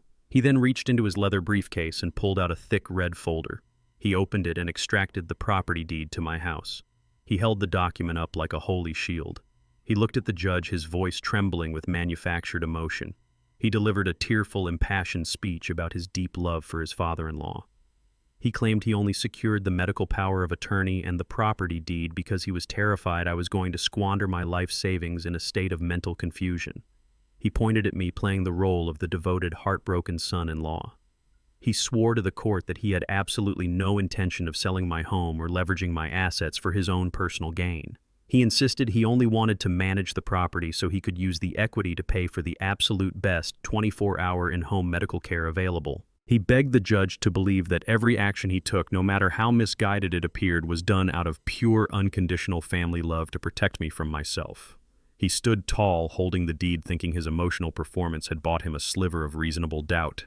He actually believed the physical piece of paper in his hand proved he was the rightful, responsible guardian of my estate. He had no idea he was holding the exact instrument of his own ultimate destruction. Gavin kept talking, his voice dripping with syrupy, manufactured sincerity. He paced in front of the plaintiff table, gesturing wildly as he spoke about his deep, enduring respect for my late wife, Evelyn. He painted a masterful, tragic picture of a loving household torn apart by my sudden, uncontrollable mental decline. He clutched the old property deed to his chest, swearing to the heavens that his only goal was to safeguard my legacy from my own failing mind. He claimed he stayed awake at night worrying about my safety, insisting that he took control of my assets purely out of familial duty. Judge Miller listened to this performance, his face an unreadable mask of strict judicial neutrality. When Gavin finally stopped to dramatically wipe a dry, non-existent tear from his eye, the courtroom fell dead silent. Gavin looked around, clearly expecting sympathetic nods from the gallery. Instead, Judge Miller turned his attention away from the sweaty real estate broker and looked directly at me. The judge leaned forward, clasping his hands together. He asked me if I had anything to say about my son-in-law claims. The judge specifically noted that court clerks had flagged a massive, highly unusual encumbrance placed on my property just 48 hours ago. He demanded to know why, if Gavin's goal was solely preservation and medical care, a high-interest, $2 million commercial mortgage had been secretly filed against my modest residential home. Gavin froze, his fake tears instantly vanishing. He had not expected the judge to pull the immediate financial filing so quickly. Gavin opened his mouth, likely to spin another desperate lie about a medical trust fund. But he never got the chance to speak. I looked at the judge with absolute clarity. I did not raise my voice. I simply told the court that I could not possibly explain a mortgage on that property because I had absolutely no legal right to mortgage it in the first place. Richard Cohen stepped forward, unbuttoning his tailored jacket with a slow, highly deliberate motion that commanded the entire room. He approached the bench and placed a pristine, heavy leather dossier directly in front of Judge Miller. Richard informed the court that the piece of paper Gavin Palmer was currently waving around like a victory flag was entirely legally void. It was a worthless relic. Richard explained that Gavin had broken into my home, stolen an outdated, superseded deed from my personal desk, and used a forged medical power of attorney to leverage a property I did not personally own. Gavin let out a loud mocking laugh, his voice cracking with panicked adrenaline. He pointed aggressively at the deed in his hand, yelling that my name was printed right at the top in bold black ink. He claimed I was clearly suffering from severe delusions again, completely forgetting my own financial assets. Richard did not even grant Gavin the dignity of a glance. He simply instructed the judge to examine the heavy watermark documents inside the leather dossier. Richard meticulously outlined the massive truth that Evelyn and I had kept perfectly hidden for nearly a decade. He explained that 5 years ago, my wife and I had legally dissolved our personal ownership of not just our modest home, but the entire underlying commercial tract spanning 4 highly coveted city blocks. We had quietly transferred every single square foot of that prime real estate into a highly secure, federally registered, irrevocable entity known as the Historical Land Trust. The deed Gavin held in his trembling, sweaty hand was just an old, expired copy we kept for sentimental reasons. The actual legally binding title was held exclusively by the trust. That specific trust required the unanimous notarized consent of a full board of directors to authorize any sale transfer or financial encumbrance. I stood tall in the center of the courtroom, watching the horrific realization hit Gavin like a runaway freight train. He looked down at the piece of paper in his hands, his arrogant facade crumbling into dust. The master manipulator, the smooth-talking real estate broker who thought he could steal a lifetime of labor with a forged doctor signature, had completely failed to perform a basic updated title search. He had been so utterly blinded by his own systemic arrogance, so entirely convinced of my perceived ignorance as a retired black mechanic, that he never bothered to check the county's deepest digital archives. Richard's voice cut through the heavy silence of the courtroom, sharp and unforgiving. He declared that because Alton Montgomery was not the legal owner of the estate, the $2 million mortgage Gavin Palmer had just executed was a complete spectacular fraud.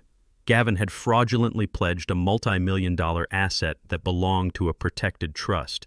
He had essentially committed grand larceny, bank fraud, and federal wire fraud in a single desperate stroke. Across the room, Kendra gasped from the gallery, her face turning an ashen, sickly gray. She knew exactly what that meant. She had blindly co-signed that loan. She had tied her own legal and physical safety to a collateral asset that literally did not exist. The grand illusion of their wealth and superiority was evaporating right in front of her eyes, rapidly replaced by the terrifying, inescapable reality of federal prison and the violent wrath of the criminal syndicate they had just scammed. Judge Miller carefully adjusted his glasses, his eyes scanning the thick watermarked pages of the trust agreement. The courtroom held its collective breath. The only sound was the sharp, rhythmic rustling of the heavy paper as the judge flipped through the legally airtight, undeniably authentic documents. After a long, agonizing minute, Judge Miller looked up. His expression was a storm of raw judicial fury directed entirely at the plaintiff table. He spoke with a loud, booming authority that left absolutely no room for debate or objection. He announced to the court that the documents presented by Richard Cohen were irrefutably authentic, fully registered with the state, and completely ironclad. He confirmed for the official record that the residential property, along with the highly lucrative commercial land surrounding it, was the exclusive, unassailable property of the Historical Land Trust. Furthermore, the judge read aloud that Alton Montgomery was not a confused, helpless tenant living on borrowed time. I was the primary founding director and the chief executive officer of that multi-million-dollar trust. The judge dropped the files onto his desk with a heavy final thud. He looked directly at Gavin Palmer, who was now visibly shaking, grasping the edge of the table to keep his legs from collapsing. The judge declared that the medical power of attorney Gavin had submitted was entirely null and void. He declared that the $2 million hard money mortgage Gavin had secretly executed was legally worthless. Gavin had promised a ruthless criminal syndicate a piece of prime real estate he had absolutely no legal authority to touch. The loan contract was nothing more than a piece of trash. The judge stated that Gavin had brazenly attempted to use the county court system to facilitate a massive, highly illegal real estate scam. The absolute finality of the judge's words hung over the courtroom like a falling guillotine. The property was completely safe. My legacy was entirely untouchable. Gavin had brought a forged sword to a gunfight, and he had just shot himself in the chest. The $2 million debt he owed to violent, unforgiving men was now completely unsecured. He had no collateral, no leverage, and absolutely no viable way to pay them back. Gavin's breath hitched in his throat, a sharp wheezing sound of a man drowning on dry land. Kendra buried her face in her hands, sobbing quietly as the terrifying consequences of their boundless greed finally crushed them. The trap I had set was fully sprung, and Gavin was caught dead in the center. Gavin Palmer did not just lose a legal battle, he lost his life. The physical reaction to this absolute devastation was immediate and pathetic. His knees simply stopped functioning. He collapsed heavily into the wooden chair at the plaintiff table, his shoulders slumping as if an invisible anvil had been dropped directly onto his spine. The glossy, arrogant veneer of the successful real estate broker melted away in an instant, leaving behind nothing but a terrified, hollow shell of a man. His mouth opened and closed repeatedly, but his vocal cords refused to produce a single sound. He was suffocating on the oxygen in the room. He realized with paralyzing clarity that he had just committed federal mortgage fraud in broad daylight right in front of a sitting judge. But the threat of a federal prison sentence was actually the safest option currently available to him. The real horror, the thought that drained every ounce of blood from his face, was the Shadow Syndicate. He had walked into a den of ruthless organized killers and handed them a worthless piece of paper in exchange for $2 million in cold hard cash. Those men did not file lawsuits when they were scammed. They did not send strongly worded letters from attorneys. They sent men with heavy tools and absolutely no moral compass. Gavin had promised them prime commercial real estate. Instead, he had given them a voided contract. He had effectively stolen $2 million from murderers. He stared blankly at the polished mahogany table, his chest heaving with rapid, shallow breaths. He was a dead man sitting in a courtroom. The deafening silence in the courtroom was suddenly shattered by a high-pitched, frantic shriek from the public gallery. Kendra could no longer maintain her pose of a grieving, heartbroken daughter. The absolute reality of the situation had finally pierced through her thick armor of entitlement. She knew she had co-signed that fraudulent $2 million loan. Her signature was right next to Gavin on the blood contract. If the syndicate came for him, they would inevitably come for her. Panic, raw and completely selfish, took over her entire nervous system. She bolted upright from the wooden bench, pointing a trembling, accusatory finger directly at the back of her husband's head. She screamed to the judge that she had absolutely no idea what Gavin was doing. She shrieked that she was completely innocent, a victim of her husband's elaborate lies and aggressive manipulation. She claimed Gavin had forced her to sign those financial documents under extreme duress, threatening to leave her penniless if she did not comply. She sobbed wildly, begging the judge to believe that she thought the money was a legitimate business loan. The dark evil alliance that had plotted to lock me in a psychiatric ward completely disintegrated right there on the courtroom floor. Gavin snapped his head around to stare at his wife. The sheer betrayal in her voice ignited a furious, desperate rage inside him. He jumped to his feet, knocking his chair backward, and screamed right back at her. He completely abandoned his polite courtroom demeanor. He yelled that Kendra was a greedy, spoiled liar who knew exactly where the money was coming from. He told the judge that Kendra was the one who practically begged him to secure the cash to fund her absurdly expensive lifestyle. He pointed out that she was the one who meticulously packed my belongings into trash bags. He shouted that she was fully complicit in the plan to throw her own father into a state-run asylum just so she could redecorate her luxury penthouse. They stood 10 feet apart, screaming vicious insults at each other, tearing their marriage to shreds in front of the entire judicial staff. They exposed every dirty, greedy secret they had kept hidden behind their expensive clothes and forced smiles. They were two drowning rats viciously clawing at each other to stay afloat. I stood perfectly still next to Richard, watching the spectacular, chaotic destruction of my own daughter. There was no sadness left in my heart for her. Evelyn was right. The girl I raised was gone, replaced by this shrieking, treacherous woman who would gladly throw her own husband to the wolves to save her own skin. Judge Miller banged his gavel repeatedly, his face red with outrage, demanding order in his court. But the screaming match continued until the armed bailiffs physically stepped between them. As the bailiffs forced Gavin and Kendra to sit down and stop shouting, Kendra immediately tried to salvage her victim narrative. She looked up at the judge, her face streaked with tears, and adopted a small, fragile voice. She swore to the court that Gavin was a manipulative monster who had isolated her from her loving father. She claimed she would never willingly harm me, insisting that she loved me more than anything in the world and only wanted what was best for my health. She begged the court to show her mercy, portraying herself as a helpless pawn in a cruel man game. Richard Cohen did not even let her finish her sentence. He stepped forward, his voice cutting through her pathetic sobbing like a finely sharpened blade. He informed the judge that he had one final piece of digital evidence to submit for the official record evidence that would definitively prove the extent of Kendra's willing and enthusiastic participation in this conspiracy. Richard tapped his tablet, routing a video file directly to the large courtroom monitors. The screen flickered to life. It was the video Martha had recorded through my living room window just 2 days ago. The high-definition footage played brightly for the entire room to see. There was Kendra not looking like a terrified victim, but acting like a cheerful, ruthless scavenger. The audio played crisply over the courtroom speakers. Every person in the room heard Kendra's voice casually discussing the arrival of the psychiatric transport van.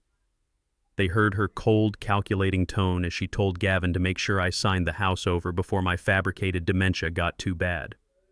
They watched her violently shove my favorite sweaters into black garbage bags without a single ounce of remorse or hesitation. The video was an absolute, undeniable character assassination. It completely destroyed her fragile victim facade. When the video stopped playing, the courtroom was so quiet you could hear a pin drop.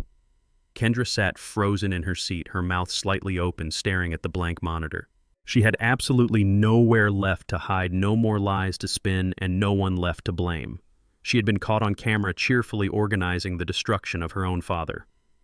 Judge Miller stared down at her from the bench, his eyes filled with a level of profound disgust that no legal text could ever adequately describe. Her fate was permanently sealed. Judge Miller did not hesitate for another second. He struck his heavy wooden gavel against the sounding block with a force that echoed like a gunshot through the silent courtroom. The sharp crack instantly silenced the remaining whispers in the gallery. He declared that the petition for emergency guardianship was not only denied but completely dismissed with extreme prejudice. He then turned his fierce, unblinking gaze to the armed bailiffs standing at the perimeter of the room. He ordered them to take Gavin Palmer and Kendra Palmer into immediate police custody right there on the courtroom floor. He listed the preliminary charges aloud, his voice ringing with absolute judicial authority. He cited forgery of a medical document, attempted bank fraud, grand larceny, and conspiracy to commit severe elder abuse. The bailiffs moved swiftly and without hesitation. They unclipped their heavy metal handcuffs from their duty belts and marched directly toward the plaintiff table. Kendra let out a guttural, piercing scream as a large female officer grabbed her wrists, twisting them firmly behind her back. She thrashed against the wooden table and sobbed hysterically, begging me to make them stop, pleading that she was my only daughter. I stood perfectly still next to Richard, my face a mask of carved stone. I did not blink. I did not offer a single ounce of comfort. Gavin, however, went entirely limp. The reality of the cold steel locking around his wrists snapped him out of his paralyzed shock and thrust him into pure, frantic survival mode. He knew exactly what being locked inside a county holding cell meant. It meant he could not access his hidden offshore accounts, he could not secure a fake passport, and he could not run. He started shouting wildly at his bewildered defense attorney, demanding that he file an immediate motion for bail. He shrieked that he was a prominent local businessman, that he had strong financial ties to the community, and that he was absolutely not a flight risk. He begged the judge to set a bond, promising to surrender his passport and wear a GPS tracking monitor. He was hyperventilating, completely desperate to breathe free air, utterly convinced that if he could just get out of this building, he could somehow spin a new web of lies and escape the massive nightmare closing in around him. The state prosecutor immediately stood up to formally object to the bail request. He argued vehemently that Gavin Palmer was facing decades in federal prison and possessed the financial means and the criminal connections to flee the jurisdiction before sundown. The prosecutor urged Judge Miller to deny bail entirely or set it at an astronomical cash amount that Gavin could never possibly satisfy. It was the standard logical legal move to keep a desperate, dangerous criminal securely behind bars. But I did not want Gavin secure. A county jail cell is a fortified fortress. It has thick concrete walls, reinforced steel bars, armed guards, and rigid safety protocols. If Gavin went to jail today, he would be perfectly safe from the ruthless shadow syndicate he had just scammed. He would be fed 3 meals a day, given a warm cot, and protected from the outside world by the very taxpayers he had tried to defraud. That was not justice. That was a taxpayer-funded sanctuary. I leaned close to Richard Cohen. I kept my voice incredibly low, barely a whisper, but infused it with absolute terrifying clarity. I told Richard not to oppose the bail motion. I told him to let the defense attorney make his desperate plea and to instruct the prosecutor to stand down immediately. Richard turned his head to look at me, his sharp eyes widening for a fraction of a second as he instantly grasped the sheer ruthless calculation behind my request. Richard was a vicious courtroom brawler who routinely destroyed corporate executives, but even he was momentarily stunned by the cold-blooded strategy I was deploying. He gave me a slow, grim nod of profound respect. He stepped away from our table, walked over to the prosecutor, and whispered a few strategic words directly into his ear. The prosecutor frowned, clearly confused and annoyed, but Richard possessed enough political leverage in this county to dictate the flow of the room. The prosecutor reluctantly sighed and withdrew his formal objection, stating for the record that the state would defer to the judge's discretion regarding the bond amount. Judge Miller looked highly suspicious of this sudden lack of opposition, but he proceeded according to standard judicial guidelines for white-collar crimes. He set Gavin bail at $500,000, requiring a standard 10% cash deposit for immediate release. Gavin defense attorney immediately agreed, stating they could secure a local bail bondsman within the hour. Gavin let out a massive, shaky exhale, his chest heaving with profound relief. He actually looked up at the vaulted ceiling and whispered a quiet word of thanks. He thought he had just caught a miraculous lucky break. He thought his quick talking had outsmarted the rigid legal system one last time. He did not realize that I was the exact person who had just opened the cage door. I watched him being led away by the bailiffs to the holding area for processing. There was no anger left in my heart, only a cold, mechanical certainty. True power does not require you to raise your fists, shout threats, or fire a weapon. True power is understanding exactly what your enemy fears most, and silently removing every single barrier between them and their worst nightmare. By allowing Gavin to walk out of that courthouse, I was handing him directly over to the wolves he had invited into his own life. The criminal syndicate would not care about his legal excuses. They would not listen to his tearful apologies. I was letting the monsters devour each other, leaving my hands entirely clean. I turned my back on the courtroom and walked out with Richard.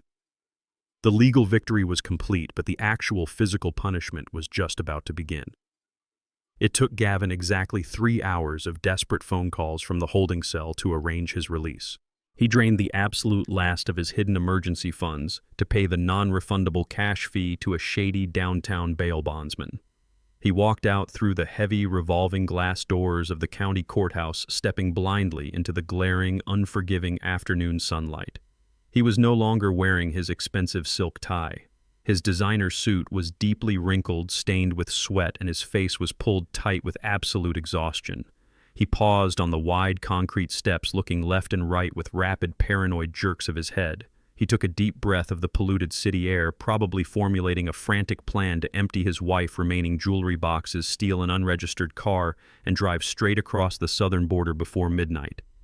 He took exactly 2 steps toward the crowded street when his cell phone vibrated violently inside his jacket pocket. The sudden buzzing made him flinch aggressively, as if he had been physically struck by an invisible hand. He pulled the phone out with trembling fingers. The screen displayed an entirely blocked caller ID. Gavin stared at the blank screen, his breathing completely stopping in his chest. He knew exactly who was calling. He knew that the dangerous men who handed out $2 million in untraceable cash had resources that extended far beyond the local police department. They had highly paid lawyers and silent fixers sitting right inside the public courtrooms. They already knew that the emergency guardianship hearing had failed spectacularly. They already knew that the property deed he had handed them was a worthless piece of forged garbage. Gavin slowly raised the phone to his ear, his hand shaking so violently he could barely hold the device against his own face. He managed to force a weak, pathetic greeting through his bone-dry throat. The voice on the other end of the line was incredibly calm. It was not angry. It did not shout or hurl profanities. It was the flat, gravelly, emotionless tone of a man who dealt exclusively in death and mathematics. The man told Gavin that the syndicate was highly disappointed in his recent real estate presentation. The voice stated clearly that playing stupid games with their capital was a fatal miscalculation. Gavin tried to speak, tried to stammer out a frantic apology and a wild promise to secure new collateral within the week, but the voice simply talked right over him. The man delivered the final, non-negotiable ultimatum. Gavin had exactly 24 hours to deliver $2 million in clean, unmarked cash.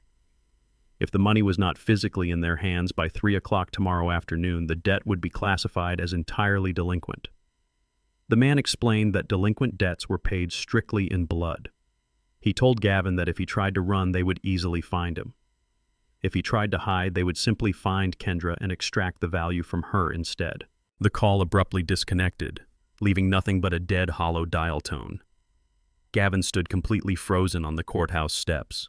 The bustling city moved rapidly around him, completely unaware that the man standing in the bright afternoon sun was already a walking corpse. He was out of time, out of money, and completely out of options. I did not wait around to watch Gavin physically crumble on the courthouse steps. I turned my collar up against the afternoon wind and walked down the wide concrete path alongside Richard, heading straight for the line of waiting yellow taxis. We were less than 20 feet from an open cab door when a frantic set of high heels clattered aggressively against the pavement behind us. It was Kendra. She had managed to secure her own release on bond shortly after her husband, and the sheer, unadulterated terror of her new reality had completely stripped away her polished, arrogant veneer. Her designer makeup was smeared across her cheeks in dark, jagged lines, and her expensive silk blouse was wrinkled and sweat-stained. She lunged forward, physically blocking my path to the taxi, her hands raised in a desperate, trembling plea. She did not yell insults this time. She abandoned the hateful venom she had spewed inside the courtroom and instantly reverted to the ultimate weapon of a narcissistic child: emotional blackmail. She grabbed my forearm, her fingers digging into my jacket, and began to sob with a raw, guttural panic. She begged me to listen to her, claiming that the men Gavin owed money to were not just bankers, but monsters who had explicitly threatened to kill her if the $2 million was not paid by tomorrow afternoon. She looked up at me with wide, pleading eyes, weaponizing our shared blood. She cried that I was her father, her protector, the man who had always kept her safe from the horrors of the world. She aggressively invoked her mother memory, sobbing that Evelyn would never simply stand by and allow her only child to be murdered by street thugs. She pleaded with me to authorize just one single transaction from the Historical Land Trust, begging me to liquidate a small parcel of the commercial land to cover Gavin's debt. She promised she would leave Gavin, she would go to rehab, she would do absolutely anything I wanted if I just saved her life this one last time. I stood perfectly still, letting her desperate, clawing hands grip my jacket. I did not flinch, and I certainly did not offer a comforting embrace. I looked down at the weeping, terrified woman who had cheerfully packed my woolen cardigans into garbage bags just 48 hours ago.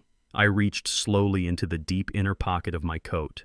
I did not pull out a checkbook, and I did not produce a legal authorization form. I pulled out the small black leather-bound journal I had retrieved from the hidden compartment beneath the kitchen pantry. I held it up between us, the worn leather catching the afternoon sunlight. Kendra stopped crying for a fraction of a second, her swollen eyes locking onto the familiar book. She recognized it instantly. I forcefully shoved the journal directly into her chest, making her stumble backward to catch it. I told her to open it to the bookmarked page near the very end. Her trembling fingers fumbled with the leather cover, peeling it back to reveal Evelyn, elegant, precise handwriting. I did not need to read the page to know exactly what it said. I had memorized every single syllable.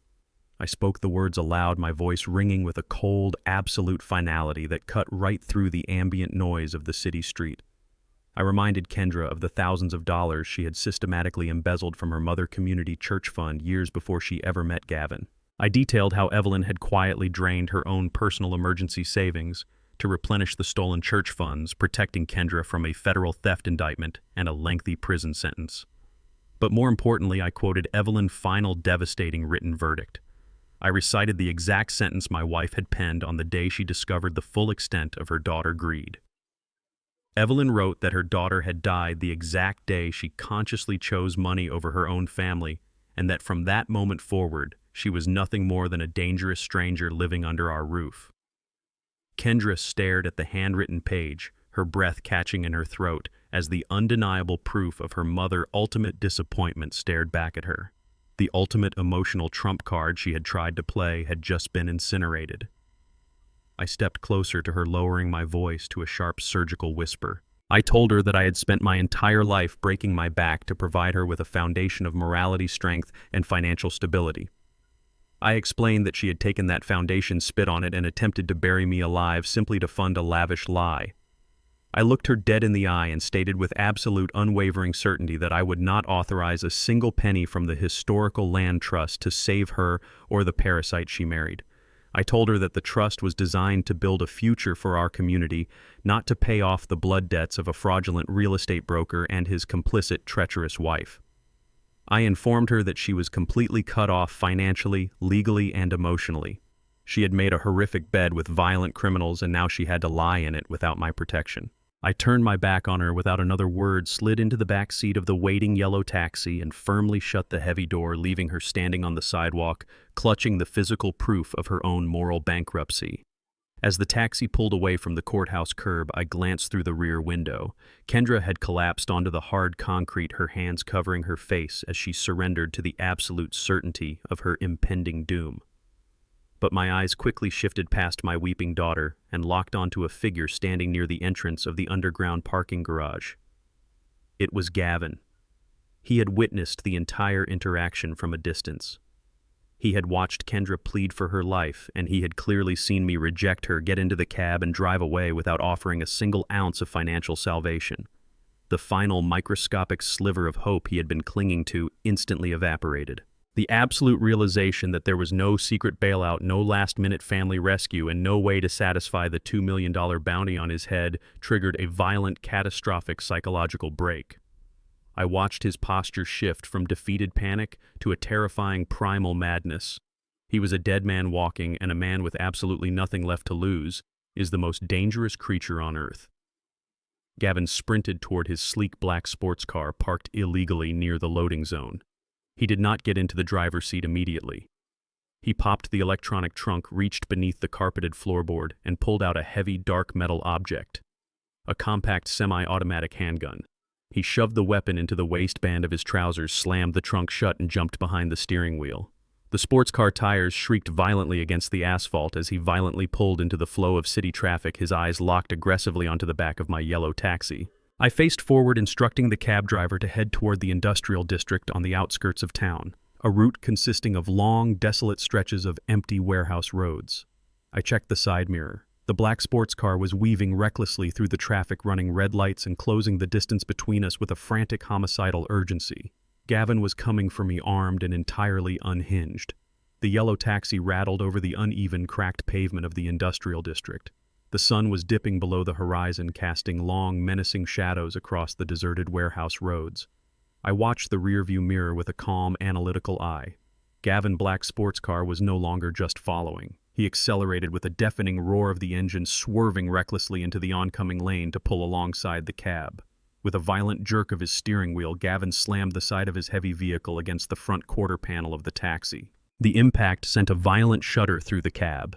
The driver slammed on the brakes, the tires shrieking against the asphalt as we skidded to a jarring, angular halt, just inches from a rusted chain-link fence. Before the dust could even settle, Gavin kicked his car door open. He marched toward the taxi, his eyes wild and bloodshot, his tailored suit jacket flapping in the evening wind. He pulled the dark metal handgun from his waistband and aimed it directly at the windshield. The cab driver threw his hands over his head, screaming in pure terror, pleading for his life. Gavin ignored him entirely. He ripped open the rear passenger door, leveling the barrel of the gun directly at my forehead. His hand was shaking uncontrollably, his finger resting heavily on the trigger. He screamed at me to get out of the car, his voice cracking with homicidal desperation.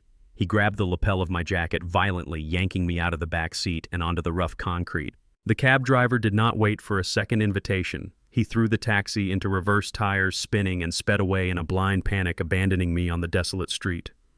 Gavin shoved the cold steel of the gun barrel hard into the base of my neck, aggressively marching me toward the passenger side of his idling sports car. He shoved me into the leather seat and slammed the door shut, locking the child safety mechanisms with a sharp, definitive click. Gavin threw himself into the driver's seat, slamming the gear shift into drive. He stomped on the accelerator, sending the sports car rocketing down the empty industrial avenue. The engine screamed as he pushed the vehicle far past the speed limit, blowing through stop signs and swerving erratically between abandoned lots.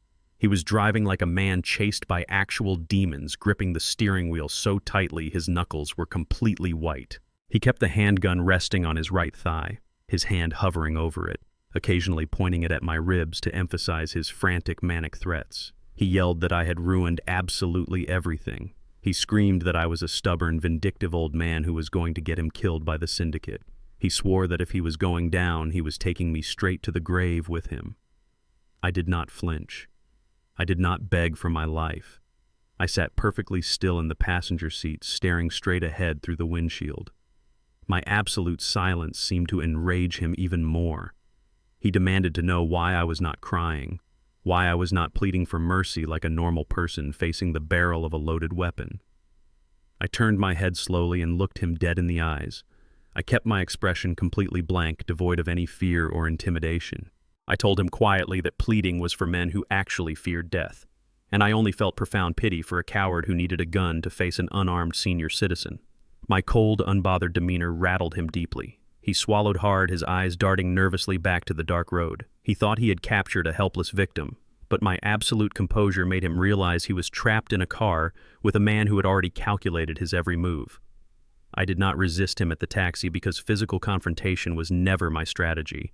I fought with intense, deliberate foresight. Before I ever left the courthouse, Richard Cohen had anticipated a violent escalation.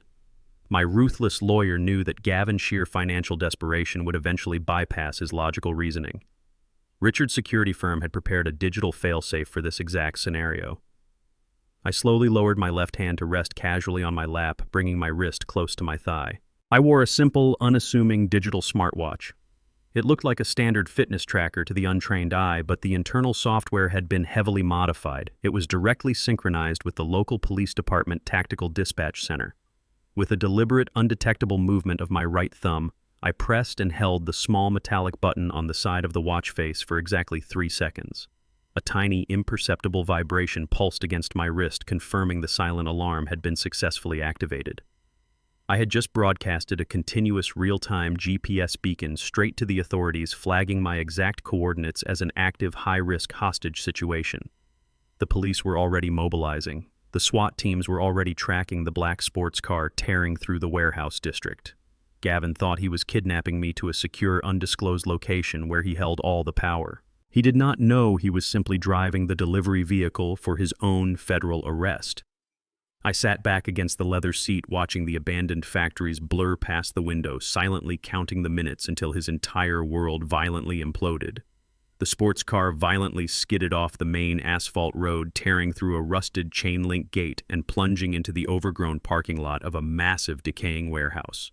The building was an imposing structure of shattered glass and crumbling brick, completely isolated from the rest of the city infrastructure. Gavin slammed on the brakes, sending a thick cloud of dust into the night air. He grabbed the gun from his lap, shoved the barrel against my ribs, and ordered me out of the vehicle. I stepped onto the broken concrete, the cool night air biting through my jacket. Gavin marched me forcefully toward a heavy metal side door that had been previously pried open. We stepped into the cavernous, pitch-black interior of the abandoned factory. The only illumination came from the blinding high beams of a second vehicle parked deep inside the loading bay. Standing directly in front of those glaring headlights was Kendra.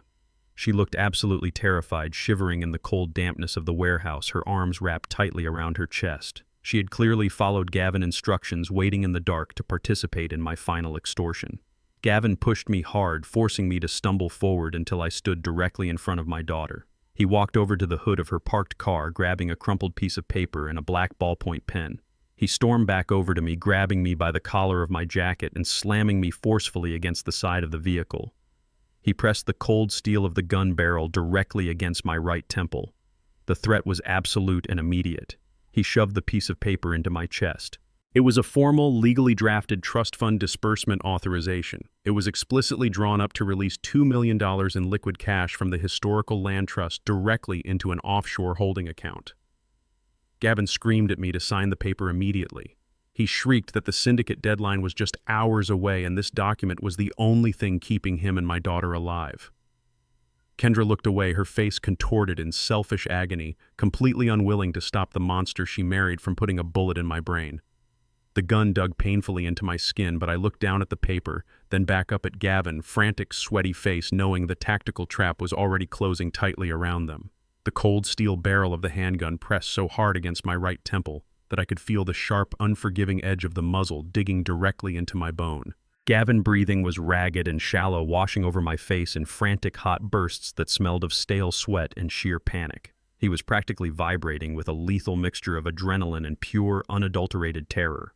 He screamed again, spittle flying from his lips, demanding that I sign the disbursement authorization immediately. He cocked the hammer of the weapon back with a loud, definitive metallic click. The sound echoed sharply through the vast, empty warehouse, a concrete promise of imminent violence. I did not look at the frantic, desperate man holding my life in his sweaty hands. Instead, I shifted my gaze directly toward my daughter.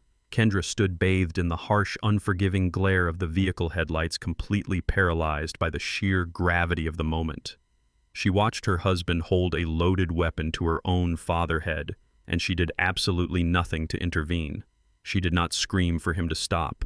She did not rush forward to knock the gun away. She simply wrapped her arms tighter around her torso, shut her eyes tightly, and turned her head away into the dark shadows of the abandoned factory. She was actively choosing to let me die. That cowardly, silent turn of her head was the final, absolute nail in the coffin of our relationship. It was the undeniable confirmation that the child I had raised, the girl I had sacrificed everything for, was entirely gone. She had been replaced by a hollow, self-serving stranger who would gladly trade my blood for a chance at her own survival.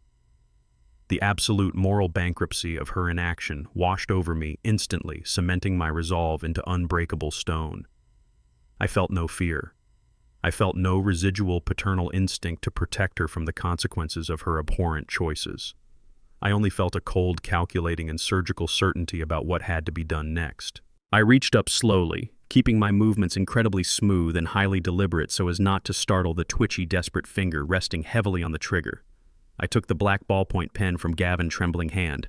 I grabbed the crumpled piece of legal paper, smoothing it out flat against the cold metal hood of Kendra's car. Gavin pressed the gun harder into my skull, urging me to hurry and finalize the multi-million-dollar transfer. But I did not rush.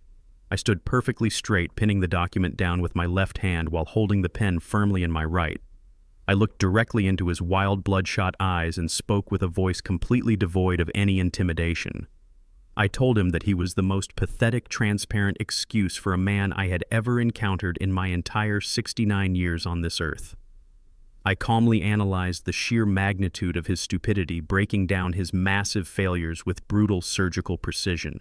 I told him that only a complete arrogant fool would attempt to leverage a property he did not legally own to borrow cash from violent men he could not possibly fight. I explained that a true businessman builds an empire with intelligence, discipline, and actual hard work, while a cowardly parasite tries to steal it with forged signatures, fake medical documents, and a loaded gun. I told him that he was not a dangerous predator. He was simply weak, incompetent prey who had backed himself into a corner of his own making. I assured him that shooting an unarmed senior citizen was not going to save him from the wrath of the Shadow Syndicate. It was only going to guarantee that he spent the rest of his short, miserable life locked in a maximum security concrete cage. Gavin's face flushed a deep, violent crimson. He screamed at me to shut my mouth and sign the damn paper, pressing the barrel so hard it nearly broke the skin of my temple. I did not break eye contact. I lowered the tip of the pen to the signature line at the bottom of the page. I moved my hand with deliberate, methodical strokes, crafting my signature perfectly. I crossed the final T and dotted the I. I lifted the pen from the paper. The exact microsecond the ink left the page, the heavy, suffocating silence of the isolated industrial district was violently shattered. A chorus of blaring police sirens erupted from every conceivable direction, a deafening wall of sound that instantly surrounded the entire warehouse perimeter. The wailing pitch of the emergency vehicles pierced through the crumbling brick walls, signaling the arrival of a massive, heavily armed tactical response. Before Gavin could even process the noise, the heavy, corrugated metal doors at the front of the loading bay were blown completely off their rusted hinges. A heavily armored tactical SWAT vehicle smashed directly through the entrance, its massive tires crushing brick and debris into fine dust. Simultaneously, the upper shattered windows of the warehouse exploded inward. Heavily armored tactical officers rappelled through the broken glass, dropping down from the ceiling rafters like shadows armed with assault rifles.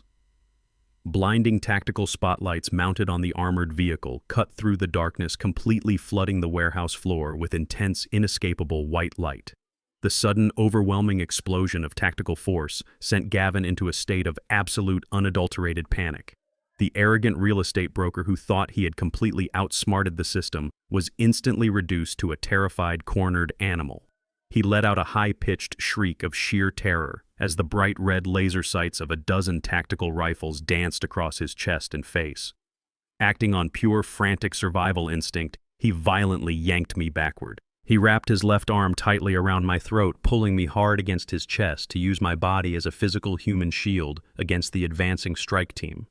He jammed the barrel of the handgun aggressively against the side of my head, hiding his own frame entirely behind my back. The SWAT commander voice boomed through an amplified megaphone ordering Gavin to drop the weapon, place his hands on his head, and step away from the hostage immediately. The command echoed with an absolute terrifying authority that left no room for negotiation or debate. But Gavin was completely unhinged. He squeezed my neck, cutting off my air supply, and screamed back at the tactical officers. He shrieked that they needed to back off right now, or he would pull the trigger and scatter my brains across the concrete. He wildly demanded a helicopter, a clear path to the airport, and an immediate guarantee of safe passage out of the city. He was hallucinating scenarios from action movies, completely detached from the grim reality of the dozen highly trained police snipers currently locking their crosshairs directly onto the bridge of his nose. Kendra had dropped to the filthy concrete floor the exact moment the window shattered. She was curled into a tight, trembling ball by the front tire of her car, covering her ears and sobbing hysterically as the blinding spotlights washed over her. She was finally witnessing the absolute destruction of the lavish, arrogant life she had violently prioritized over her own family. Gavin tightened his grip around my throat, his entire body shaking violently against my back. He screamed again, demanding a way out, completely oblivious to the fact that I was not a helpless victim caught in the crossfire. I was the exact architect of his current nightmare, and the final fatal move of this entire operation was entirely mine to make. The red laser sights sliced through the thick, swirling dust of the warehouse like razor-sharp crimson needles. I could see the reflection of the beams illuminating the concrete floor right in front of my boots. More than a dozen distinct red dots converged directly onto Gavin's forehead, his chest, and his throat. The SWAT commander repeated his order, his amplified voice echoing off the crumbling brick walls with earth-shaking intensity. He stated clearly that any sudden movement with the firearm would be met with immediate and lethal force. Gavin's chest heaved against my back, his breath coming in sharp, erratic gasps that sounded like a dying engine. The sheer, overwhelming presence of the heavily armored tactical unit had completely paralyzed his desperate mind. He was trapped in a standoff he had absolutely zero chance of winning. From the filthy concrete floor near the front tire of her car, Kendra finally found her voice. The reality of the sniper lasers painting her husband's body shattered her paralyzing shock. She scrambled to her knees, holding her hands up toward the blinding spotlights. She screamed at Gavin, her voice tearing at the seams with raw, hysterical terror. She begged him to put the gun down immediately. She shrieked that she did not want to die in a dirty warehouse and that pulling the trigger would guarantee they both caught a police bullet. She sobbed violently, pleading with him to surrender so they could at least try to fight the charges in court. She crawled a few feet forward, scraping her bare knees against the broken glass, begging him to stop this madness before he got her killed. Her desperate pleas fell on deaf ears, but they set the perfect stage for my final move. I felt Gavin's arm tremble violently against my windpipe, his resolve fracturing under the crushing weight of the sniper lasers, and his wife frantic screaming. This was the exact moment to strike, not with physical force, but with absolute psychological devastation. I did not struggle against his grip. I simply turned my head slightly, bringing my mouth close enough to his ear so my voice would cut through the chaotic noise of the sirens and the shouting. I spoke to him in a low, even tone, completely devoid of fear. I told him that we both knew he was not going to pull the trigger. I explained that pulling the trigger required a specific type of cold-hardened conviction that he utterly lacked. I dissected his entire pathetic existence right there in the glaring tactical spotlights. I told him he was nothing but a fragile, entitled coward who had spent his entire life hiding behind expensive suits and forged paperwork. I explained that men like him, mediocre men who built their fake empires by leeching off the hard work and sweat of black men like me, never had the spine to face real consequences. I told him he was a parasite who only knew how to exploit the vulnerable, and the second he was confronted by actual overwhelming force, his artificial superiority completely evaporated. I felt his grip loosen marginally as my words hit their mark, dismantling the final pillars of his massive ego. I continued, my voice steady and surgical. I told him that if he shot me, the dozen SWAT snipers currently aiming at his head would instantly turn him into a red mist on the concrete floor. I reminded him that he was terrified of death, terrified of pain, and most of all, terrified of losing. I told him his bluff was officially called. With a slow, deliberate, and entirely unhurried motion, I raised my right hand. I did not strike him or attempt to disarm him aggressively. I simply placed my palm against the cold steel of the gun barrel pressed to my temple. I pushed it away. I pushed the weapon firmly and steadily outward, moving it away from my head until the barrel was pointing aimlessly at the shattered warehouse windows. Gavin did not resist. His entire body had gone completely rigid with sheer, paralyzing cowardice. He stared at me with wide, vacant eyes, his mouth hanging open in a silent scream of total defeat. His illusion of control was entirely shattered by an old mechanic who refused to play the role of the victim. His hand began to shake so violently that his grip on the weapon simply failed. The heavy, dark metal handgun slipped from his sweaty fingers. It hit the concrete floor with a loud, heavy clatter that echoed through the loading bay, sliding away into the dust. The moment the weapon left his hand, the last remnants of his adrenaline vanished. His knees buckled and he collapsed onto the filthy floor right next to the gun, wrapping his arms around his head as he curled into a pathetic, trembling ball. I took 2 steps forward, stepping smoothly out of his reach, and calmly adjusted the collar of my jacket in the glaring white light. The exact second the handgun hit the concrete, the tactical strike team swarmed the warehouse floor like a highly coordinated military assault. Dozens of heavily armored SWAT officers sprinted through the shattered loading bay doors, their heavy boots thundering across the debris. 2 officers violently tackled Gavin to the ground, pinning his face against the rough, dusty concrete. They yanked his arms forcefully behind his back, the heavy steel handcuffs ratcheting shut with a sharp, definitive metallic snap that signaled the absolute end of his freedom. Gavin did not struggle or shout. He simply wept, a high-pitched, miserable whimpering sound of a completely broken man. Simultaneously, another pair of tactical officers hauled Kendra up from the floor. She screamed and kicked, crying out that she was a victim, that she had been forced into the warehouse against her will, but the officers completely ignored her frantic lies. They slammed her against the hood of her own vehicle, securing her wrists in heavy iron cuffs just as quickly as her husband. A senior detective strode into the light, flanked by uniformed officers, and loudly read the preliminary list of criminal charges. The list was a devastating, inescapable litany of major felonies. He cited armed kidnapping, aggravated extortion conspiracy to commit murder, federal wire fraud, and grand larceny. The detective stated clearly for the record that these were federal and state-level capital offenses. Because a firearm was actively brandished in a threat against a human life during a kidnapping, there would be absolutely no bail granted this time. The door to their lavish, arrogant lifestyle had just been slammed shut and permanently welded. I stood quietly near the tactical vehicle, watching the officers aggressively drag my daughter and her husband toward the waiting armored transports. They were covered in dirt, stripped of their dignity, and facing decades in a maximum security federal penitentiary. The Shadow Syndicate would never get the chance to collect their $2 million debt, but the American justice system was about to extract a far heavier price. I watched the heavy steel doors of the police transport slam shut, locking them away from the world. I took a deep, clean breath of the cool night air. The hunt was officially over. 2 weeks passed in absolute undisturbed silence, the kind of profound silence you only earn after cutting a massive toxic tumor out of your life. I was sitting at my kitchen table sipping a dark roast coffee when the mail carrier dropped a stack of envelopes through the front slot. Nestled between utility bills and supermarket flyers was a plain white envelope stamped with the stark block letters of the county detention facility. It was from Kendra. I opened it with a butter knife, my hands completely steady. The handwriting inside was frantic, smeared, and erratic, a grotesque departure from the elegant, expensive calligraphy she used for her luxury dinner invitations. She spent the first entire page complaining bitterly about the harsh realities of her concrete cell. She whined about the terrible food, the freezing temperatures, and the terrifying women she was forced to share a metal toilet with. She claimed the environment was breaking her spirit and that she was losing her mind behind bars. Then came the inevitable, pathetic pivot.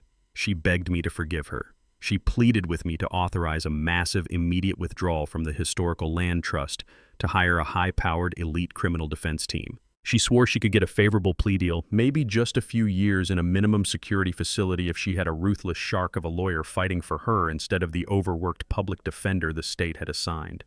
She played the victim card one last time, writing that she was just a naive girl who had been aggressively manipulated by a monster of a husband, and that her loving father was her only hope for redemption. I read the letter twice. I analyzed every manipulative word she chose. I did not feel a single ounce of pity. I folded the paper neatly and placed it in my coat pocket. I decided to grant her one final in-person visit. I was not going to bring her a savior in a tailored suit, but I was bringing her a very specific stack of legal documents that would serve as her final sentencing. The county detention center smelled heavily of industrial bleach, stale sweat, and stagnant despair. I walked into the crowded visitor area and sat down in a hard plastic chair, separated from the inmate holding zone by a thick pane of smudged bulletproof glass. A heavy metal door buzzed open on the other side, and a guard escorted Kendra into the room. The sight of her was jarring, a complete erasure of her former vanity. The arrogant, impeccably styled woman who had tried to throw me into an asylum was entirely gone. She wore an oversized, faded orange jumpsuit that swallowed her frame. Her hair was a tangled, unwashed mess, and her skin was pale and deeply drawn. She rushed to the glass, her eyes wide with a desperate, manic hope, and grabbed the heavy black telephone receiver from its metal cradle.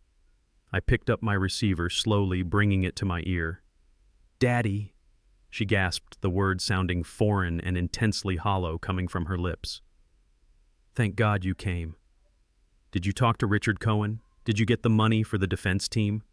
We need to move fast. I need to get out of here. I cannot survive in this place." I did not answer her frantic questions.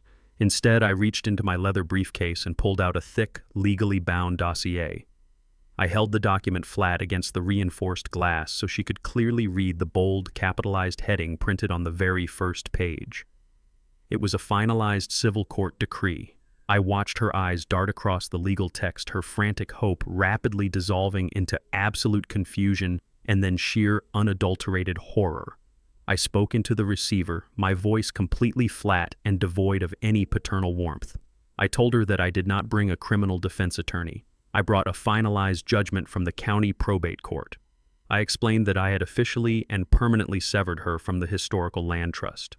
I had completely stripped her of her status as a legal heir to my estate. I told her that every single asset, every property, and every dollar I owned was now legally shielded by an irrevocable clause and redirected entirely toward community scholarships and elder care charities. I had officially wiped her name from my family lineage. She would not receive a single penny for legal fees, commissary snacks, or her eventual release. She was financially and legally dead to me. Kendra slammed her hand against the glass, her face contorting in pure agony. She screamed that I could not do this, that I was sentencing her to decades in federal prison with absolutely no defense. I stared right through her. I told her she had sentenced herself the exact day she packed my clothes into garbage bags. Then I delivered the final piece of news. I asked her if she had heard from her husband recently. Her breath hitched, her eyes widening in renewed terror.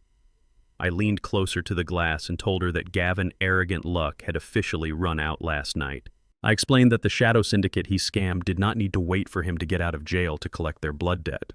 They already had loyal soldiers sitting right inside the maximum security holding block. I told her that Gavin was dragged into a blind spot of the shower room by 3 inmates and brutally beaten within an inch of his life. He was currently lying in the prison infirmary with multiple shattered ribs, a wired jaw, and a permanently ruined face. The syndicate had delivered their message clearly. Gavin would spend the next 20 years in federal prison, constantly looking over his shoulder, knowing that every single day could be his violent, agonizing end. The harsh reality of my words hit Kendra like a physical shockwave, completely shattering her remaining mental defenses. The absolute totality of her destruction finally registered in her greedy, hollow mind. She had no money, no high-powered lawyer to twist the law, no family to bail her out, and the husband she had thrown me away for was currently drinking his meals through a plastic tube in a secure prison hospital. She dropped the heavy telephone receiver from her trembling hand. It dangled by its coiled metal cord, swinging gently and rhythmically against the concrete wall. Kendra's legs simply gave out beneath her. She collapsed onto her knees, sliding down the length of the reinforced glass until she was huddled on the filthy linoleum floor. She began to wail a horrific, gut-wrenching sound of pure, unadulterated despair that vibrated straight through the thick barrier between us. She pressed her palms flat against the bottom of the glass, screaming my name over and over again, begging me not to leave her in this concrete hell. She sobbed that she was sorry, that she would do absolutely anything to take it all back, that she was still my little girl. I looked down at her pathetic, crumpled form. I felt absolutely nothing. No regret, no sorrow, no lingering ghost of a father, unconditional love. A true father protects his child from the evils of the world, but he must also possess the strength to protect the world from the monster his child has actively chosen to become. I placed my phone receiver gently back onto its cradle, instantly cutting off the audio feed of her hysterical begging screams. The silence on my side of the glass was beautifully absolute. I carefully placed the civil court documents back into my leather briefcase and snapped the brass locks shut with a definitive, satisfying click. I stood up from the hard plastic chair. I smoothed out the front of my jacket, adjusted my cuffs perfectly, and turned my body toward the exit. Through the thick glass, I could see Kendra thrashing wildly on the floor, a correctional officer already rushing forward to forcefully drag her back to her cramped cell. I did not pause my stride. I did not hesitate for a fraction of a second. I walked down the long, sterile corridor of the detention center with slow, measured, and perfectly even steps. I pushed open the heavy metal doors and stepped out into the bright, warm afternoon sunlight. I did not look back, not even once. News of the courtroom spectacle and the subsequent federal arrests spread through our city faster than a wildfire. The local media cycle, which had so eagerly branded me a wandering, dangerous lunatic just weeks prior, was now completely consumed by the spectacular, humiliating downfall of Gavin Palmer. The dramatic narrative had violently flipped. I was no longer the tragic, dementia-riddled victim. The very people who had previously clutched their purses or crossed the street when I walked by were now stopping dead in their tracks to stare. The affluent white residents, the wealthy bankers, and the arrogant real estate developers who used to look right through me as if I were a worthless ghost in grease-stained coveralls now looked at me with a stark, undeniable reverence. They realized I was not just a retired mechanic who spent his days fixing offset printing presses. I was the silent titan who quietly owned the valuable commercial ground beneath their expensive leather shoes. I walked down Main Street a few days after my visit to the county detention center, and the shift in the atmosphere was heavy and palpable. People who had actively commented on Kendra fake news broadcast aggressively, demanding I be locked away in an asylum, were now lowering their eyes in deep, profound shame when I passed them on the sidewalk. The whispers of my supposed insanity were replaced by hushed conversations about my quiet, terrifying power. I had outsmarted a federal fraud ring and a violent criminal syndicate without ever raising my voice or throwing a single punch. But I knew that neighborhood gossip and fearful stares were not enough to solidify the legacy Evelyn and I had spent our entire lives building. The rumors needed to be permanently replaced by concrete, undeniable facts. I needed to take absolute control of the final narrative before the media twisted it into another sensationalized drama. I picked up my phone, called Richard Cohen, and instructed him to rent out the grand ballroom at the downtown Civic Center. The following Tuesday, the massive ballroom was packed shoulder to shoulder. Local journalists, community leaders, politicians, and curious citizens filled the rows of folding chairs, their camera lenses flashing brightly as I walked onto the elevated stage. Richard stood faithfully by my side, an intimidating legal sentinel, but I stepped up to the wooden podium entirely alone. I adjusted the microphone and looked out over the sea of expectant faces. I did not wear a custom Italian suit like the one Gavin had been arrested in. I wore my simple, well-pressed Sunday church clothes, the exact same garments I had worn for the past 20 years. I cleared my throat and began to speak. I told them that for the past month my name had been violently associated with kidnapping, federal fraud, and a grotesque family betrayal. I stated that while the criminal justice system had effectively handled the parasites who attempted to steal my life, I was standing here today to explain exactly what they had tried to steal. I officially introduced the city to the historical land trust. I explained how decades ago my late wife Evelyn and I had lived on absolute pennies, quietly pouring every single dollar I earned from the print shop into buying forgotten, undervalued commercial plots on the east side of town. I told the silent, captivated room that we had not hoarded that wealth to buy luxury cars, designer clothes, or penthouse apartments. I explained that true wealth is not measured by the labels on your clothing or the zip code of your residence. True wealth is measured by the roots you plant for the generations that follow. I revealed the actual audited ledger of the trust. I announced that the millions of dollars generated by our commercial leases were not sitting idle in an offshore bank account. For the past 10 years, those funds had completely financed full-ride university scholarships for over 300 brilliant underprivileged black students from our local high schools. I explained that the trust also wholly subsidized 3 separate affordable housing complexes for low-income seniors, ensuring that no elderly person in our district would ever face the terror of being thrown out onto the street. The crowd was absolutely spellbound. The journalists completely stopped taking notes, their pens hovering frozen above their notepads as the sheer magnitude of our quiet philanthropy washed over the room. I looked directly into the television news cameras and stated that I was never a poor, helpless old man waiting to die in a decaying house. I lived a modest life by deliberate, conscious choice. Evelyn and I chose to live simply so that hundreds of others could simply live. We stripped away our own luxury to build an impenetrable fortress of opportunity for our community. Gavin and Kendra had tried to destroy that fortress to buy expensive watches and lavish European vacations. They had tried to rob the future of our youth to fund their own selfish, bottomless greed. I gripped the edges of the podium and declared that the trust was now legally bulletproof, irrevocably protected from any future predators, and would continue to serve the people of this city long after I was placed in the ground next to my wife. The silence that followed my final word hung in the air for only a fraction of a second before the entire ballroom erupted. It started with a single journalist in the front row standing up and clapping, and it instantly cascaded into a deafening, thunderous standing ovation. Every single person in the room rose to their feet. The applause literally shook the walls of the Civic Center. City council members, police officers, and neighborhood leaders were cheering wildly. As I stepped down from the podium, people surged forward against the security barricades. Men and women who had bought into Kendra's tearful television performance reached out to shake my hand, their voices thick with sincere, deeply felt apologies. They begged for my forgiveness for doubting my sanity and for blindly participating in the digital witch hunt against me. I nodded politely, accepting their apologies with a firm handshake and a brief, courteous smile. I did not hold on to their past ignorance because public opinion is a fickle, easily manipulated wind.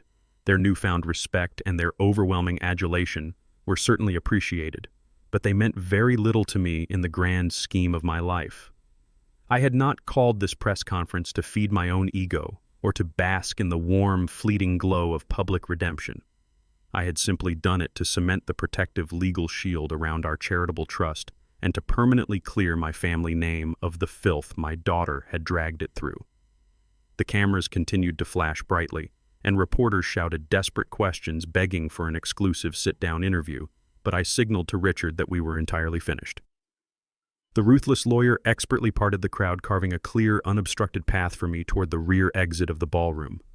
The flashing lights and the roaring cheers faded behind the heavy double doors as I stepped out into the quiet, sunlit parking lot. I declined Richard's offer for a secure ride home. I had successfully secured my legacy, destroyed my enemies, and re-established the absolute order of my world. There was only one thing left on my agenda. I had a final, incredibly important appointment to keep, and it was a meeting I intended to attend completely alone. The drive from the downtown Civic Center to the Oakwood Cemetery was quiet and perfectly peaceful. I rolled down the window of my old sedan to let the cool and crisp afternoon breeze wash over my face. There were no flashing police lights in my rearview mirror today. There were no frantic phone calls vibrating in my pocket. The chaotic and violent storm that had consumed my life for the past month had completely passed. It left behind nothing but a profound and undisturbed tranquility. I pulled through the heavy wrought iron gates of the cemetery and parked in my usual spot near the sprawling willow tree. When I stepped out of the car, there was no terrified neighbor waiting to ambush me with a cracked smartphone. There were no black garbage bags filled with my belongings waiting on the curb. The path ahead of me was entirely clear. I pulled on the same faded wool cardigan my daughter had tried to throw away. It was the exact sweater my beautiful Evelyn had knitted for me by the fireplace so many winters ago. It smelled like cedar and old memories. I adjusted the collar and walked up the gently sloping green hill. My stride was not the shuffle of a defeated and dementia-riddled old man. It was the steady, measured, and highly dignified march of a king walking across his newly secured domain. The afternoon sun cast long golden rays across the rows of polished granite headstones. The light illuminated the quiet resting place of the only person in this world who truly understood me. I reached the crest of the hill and stopped directly in front of the smooth, dark marble headstone bearing my wife's name. I stood there in the absolute silence, looking down at the deeply engraved letters of Evelyn Montgomery. I did not drop to my knees, and I did not shed a single tear. We had already shared a lifetime of tears and laughter, and this specific visit was not about mourning a loss. It was a formal report between two architects of a massive hidden empire. I spoke to her in a low conversational tone, filling the quiet air with the final resolution of the war she had actively predicted. I told her that she was absolutely right about Gavin from the very first day he stepped foot inside our house. I admitted my own foolish blindness, apologizing for hoping against all logical evidence that our daughter would never let a man cross the ultimate line. I told her exactly how they tried to erase me from the world. I explained how they forged the medical papers, how they manipulated the public, and how they conspired with violent criminals to leverage the commercial land we had bled to acquire. Then I told her how I systematically dismantled their entire existence piece by piece. I explained how I trapped Gavin in his own web of unearned arrogance. I exposed his federal fraud and handed him directly over to the wolves he tried to scam. I told her how Gavin was currently lying in a highly secure prison hospital bed, broken and terrified, facing decades behind heavy steel bars.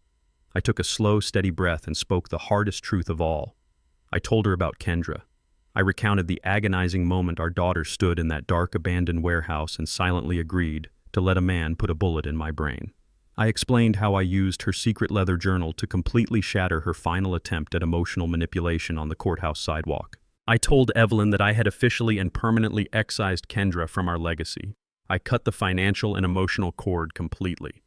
I left her to rot in a county detention center with absolutely no access to our wealth or our protection. I confessed that I felt a brief hollow ache when I walked away from her at the prison glass. But I also told her that the ache was instantly replaced by a massive, overwhelming wave of profound serenity. I had successfully and surgically removed a malignant, toxic cancer from my daily life. It is a terrible, unnatural thing for a father to destroy his own child, but it is a necessary and righteous cruelty when that child actively chooses to become a lethal parasite. Evelyn always knew that unconditional love should never operate as a suicide pact. She understood that setting unbreakable boundaries is the absolute highest form of self-respect. I told her that I had finally learned her hardest lesson. I learned that kindness without a solid backbone is just an open invitation for exploitation. I had protected our life work by executing a level of calculated ruthlessness I never knew I possessed. I promised her that the historical land trust was fully locked down and completely untouchable.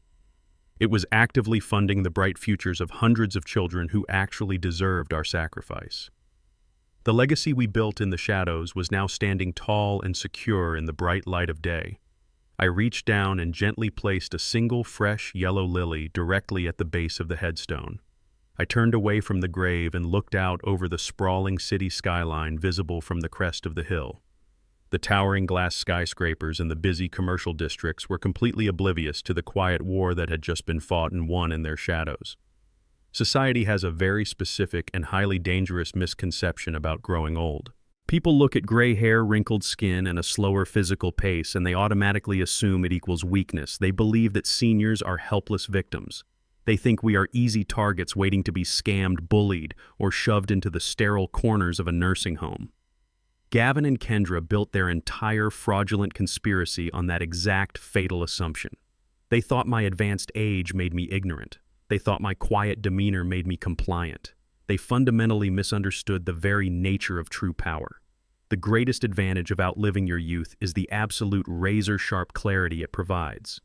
You stop reacting with hot, sloppy emotion, and you start operating with cold, unforgiving strategy. True power for the elderly does not lie in submissive endurance. It does not lie in begging for basic respect from an ungrateful, entitled younger generation. True power is recognizing that you hold the ultimate authority over your own resources, your own space, and your own life. It is about firmly gripping the rules of the game and refusing to let arrogant predators dictate your reality. You do not have to raise your voice to command a room. You do not have to throw a physical punch to utterly destroy an enemy. You simply have to be smarter, colder, and endlessly more patient than the people trying to bury you. I walked steadily down the grassy slope, the afternoon sun warming the shoulders of my old wool sweater. My name is Alton Montgomery. I am 69 years old. I was hunted, betrayed, and marked for death by my own flesh and blood. But I did not become a tragedy on the evening news. I became the architect of their absolute ruin. The board is completely cleared. The predators are locked in concrete cages, and I am exactly where I belong. I am free, I am untouchable, and I am in absolute control. If there is one final lesson to take from my experience, it is that silence is often your most impenetrable armor. We are taught that family is an unbreakable bond, but blood simply makes you related. It does not guarantee loyalty. Protecting your legacy requires more than just hard work and blind trust. It requires the quiet, unsentimental foresight to legally shield your assets before the vultures ever start circling. Never apologize for keeping your financial realities private, even from those you love. Sometimes the secrets you keep are the exact weapons you will need to save your own life. If my story resonated with you, please share your thoughts in the comments below and subscribe to the channel to support more stories of survival and justice.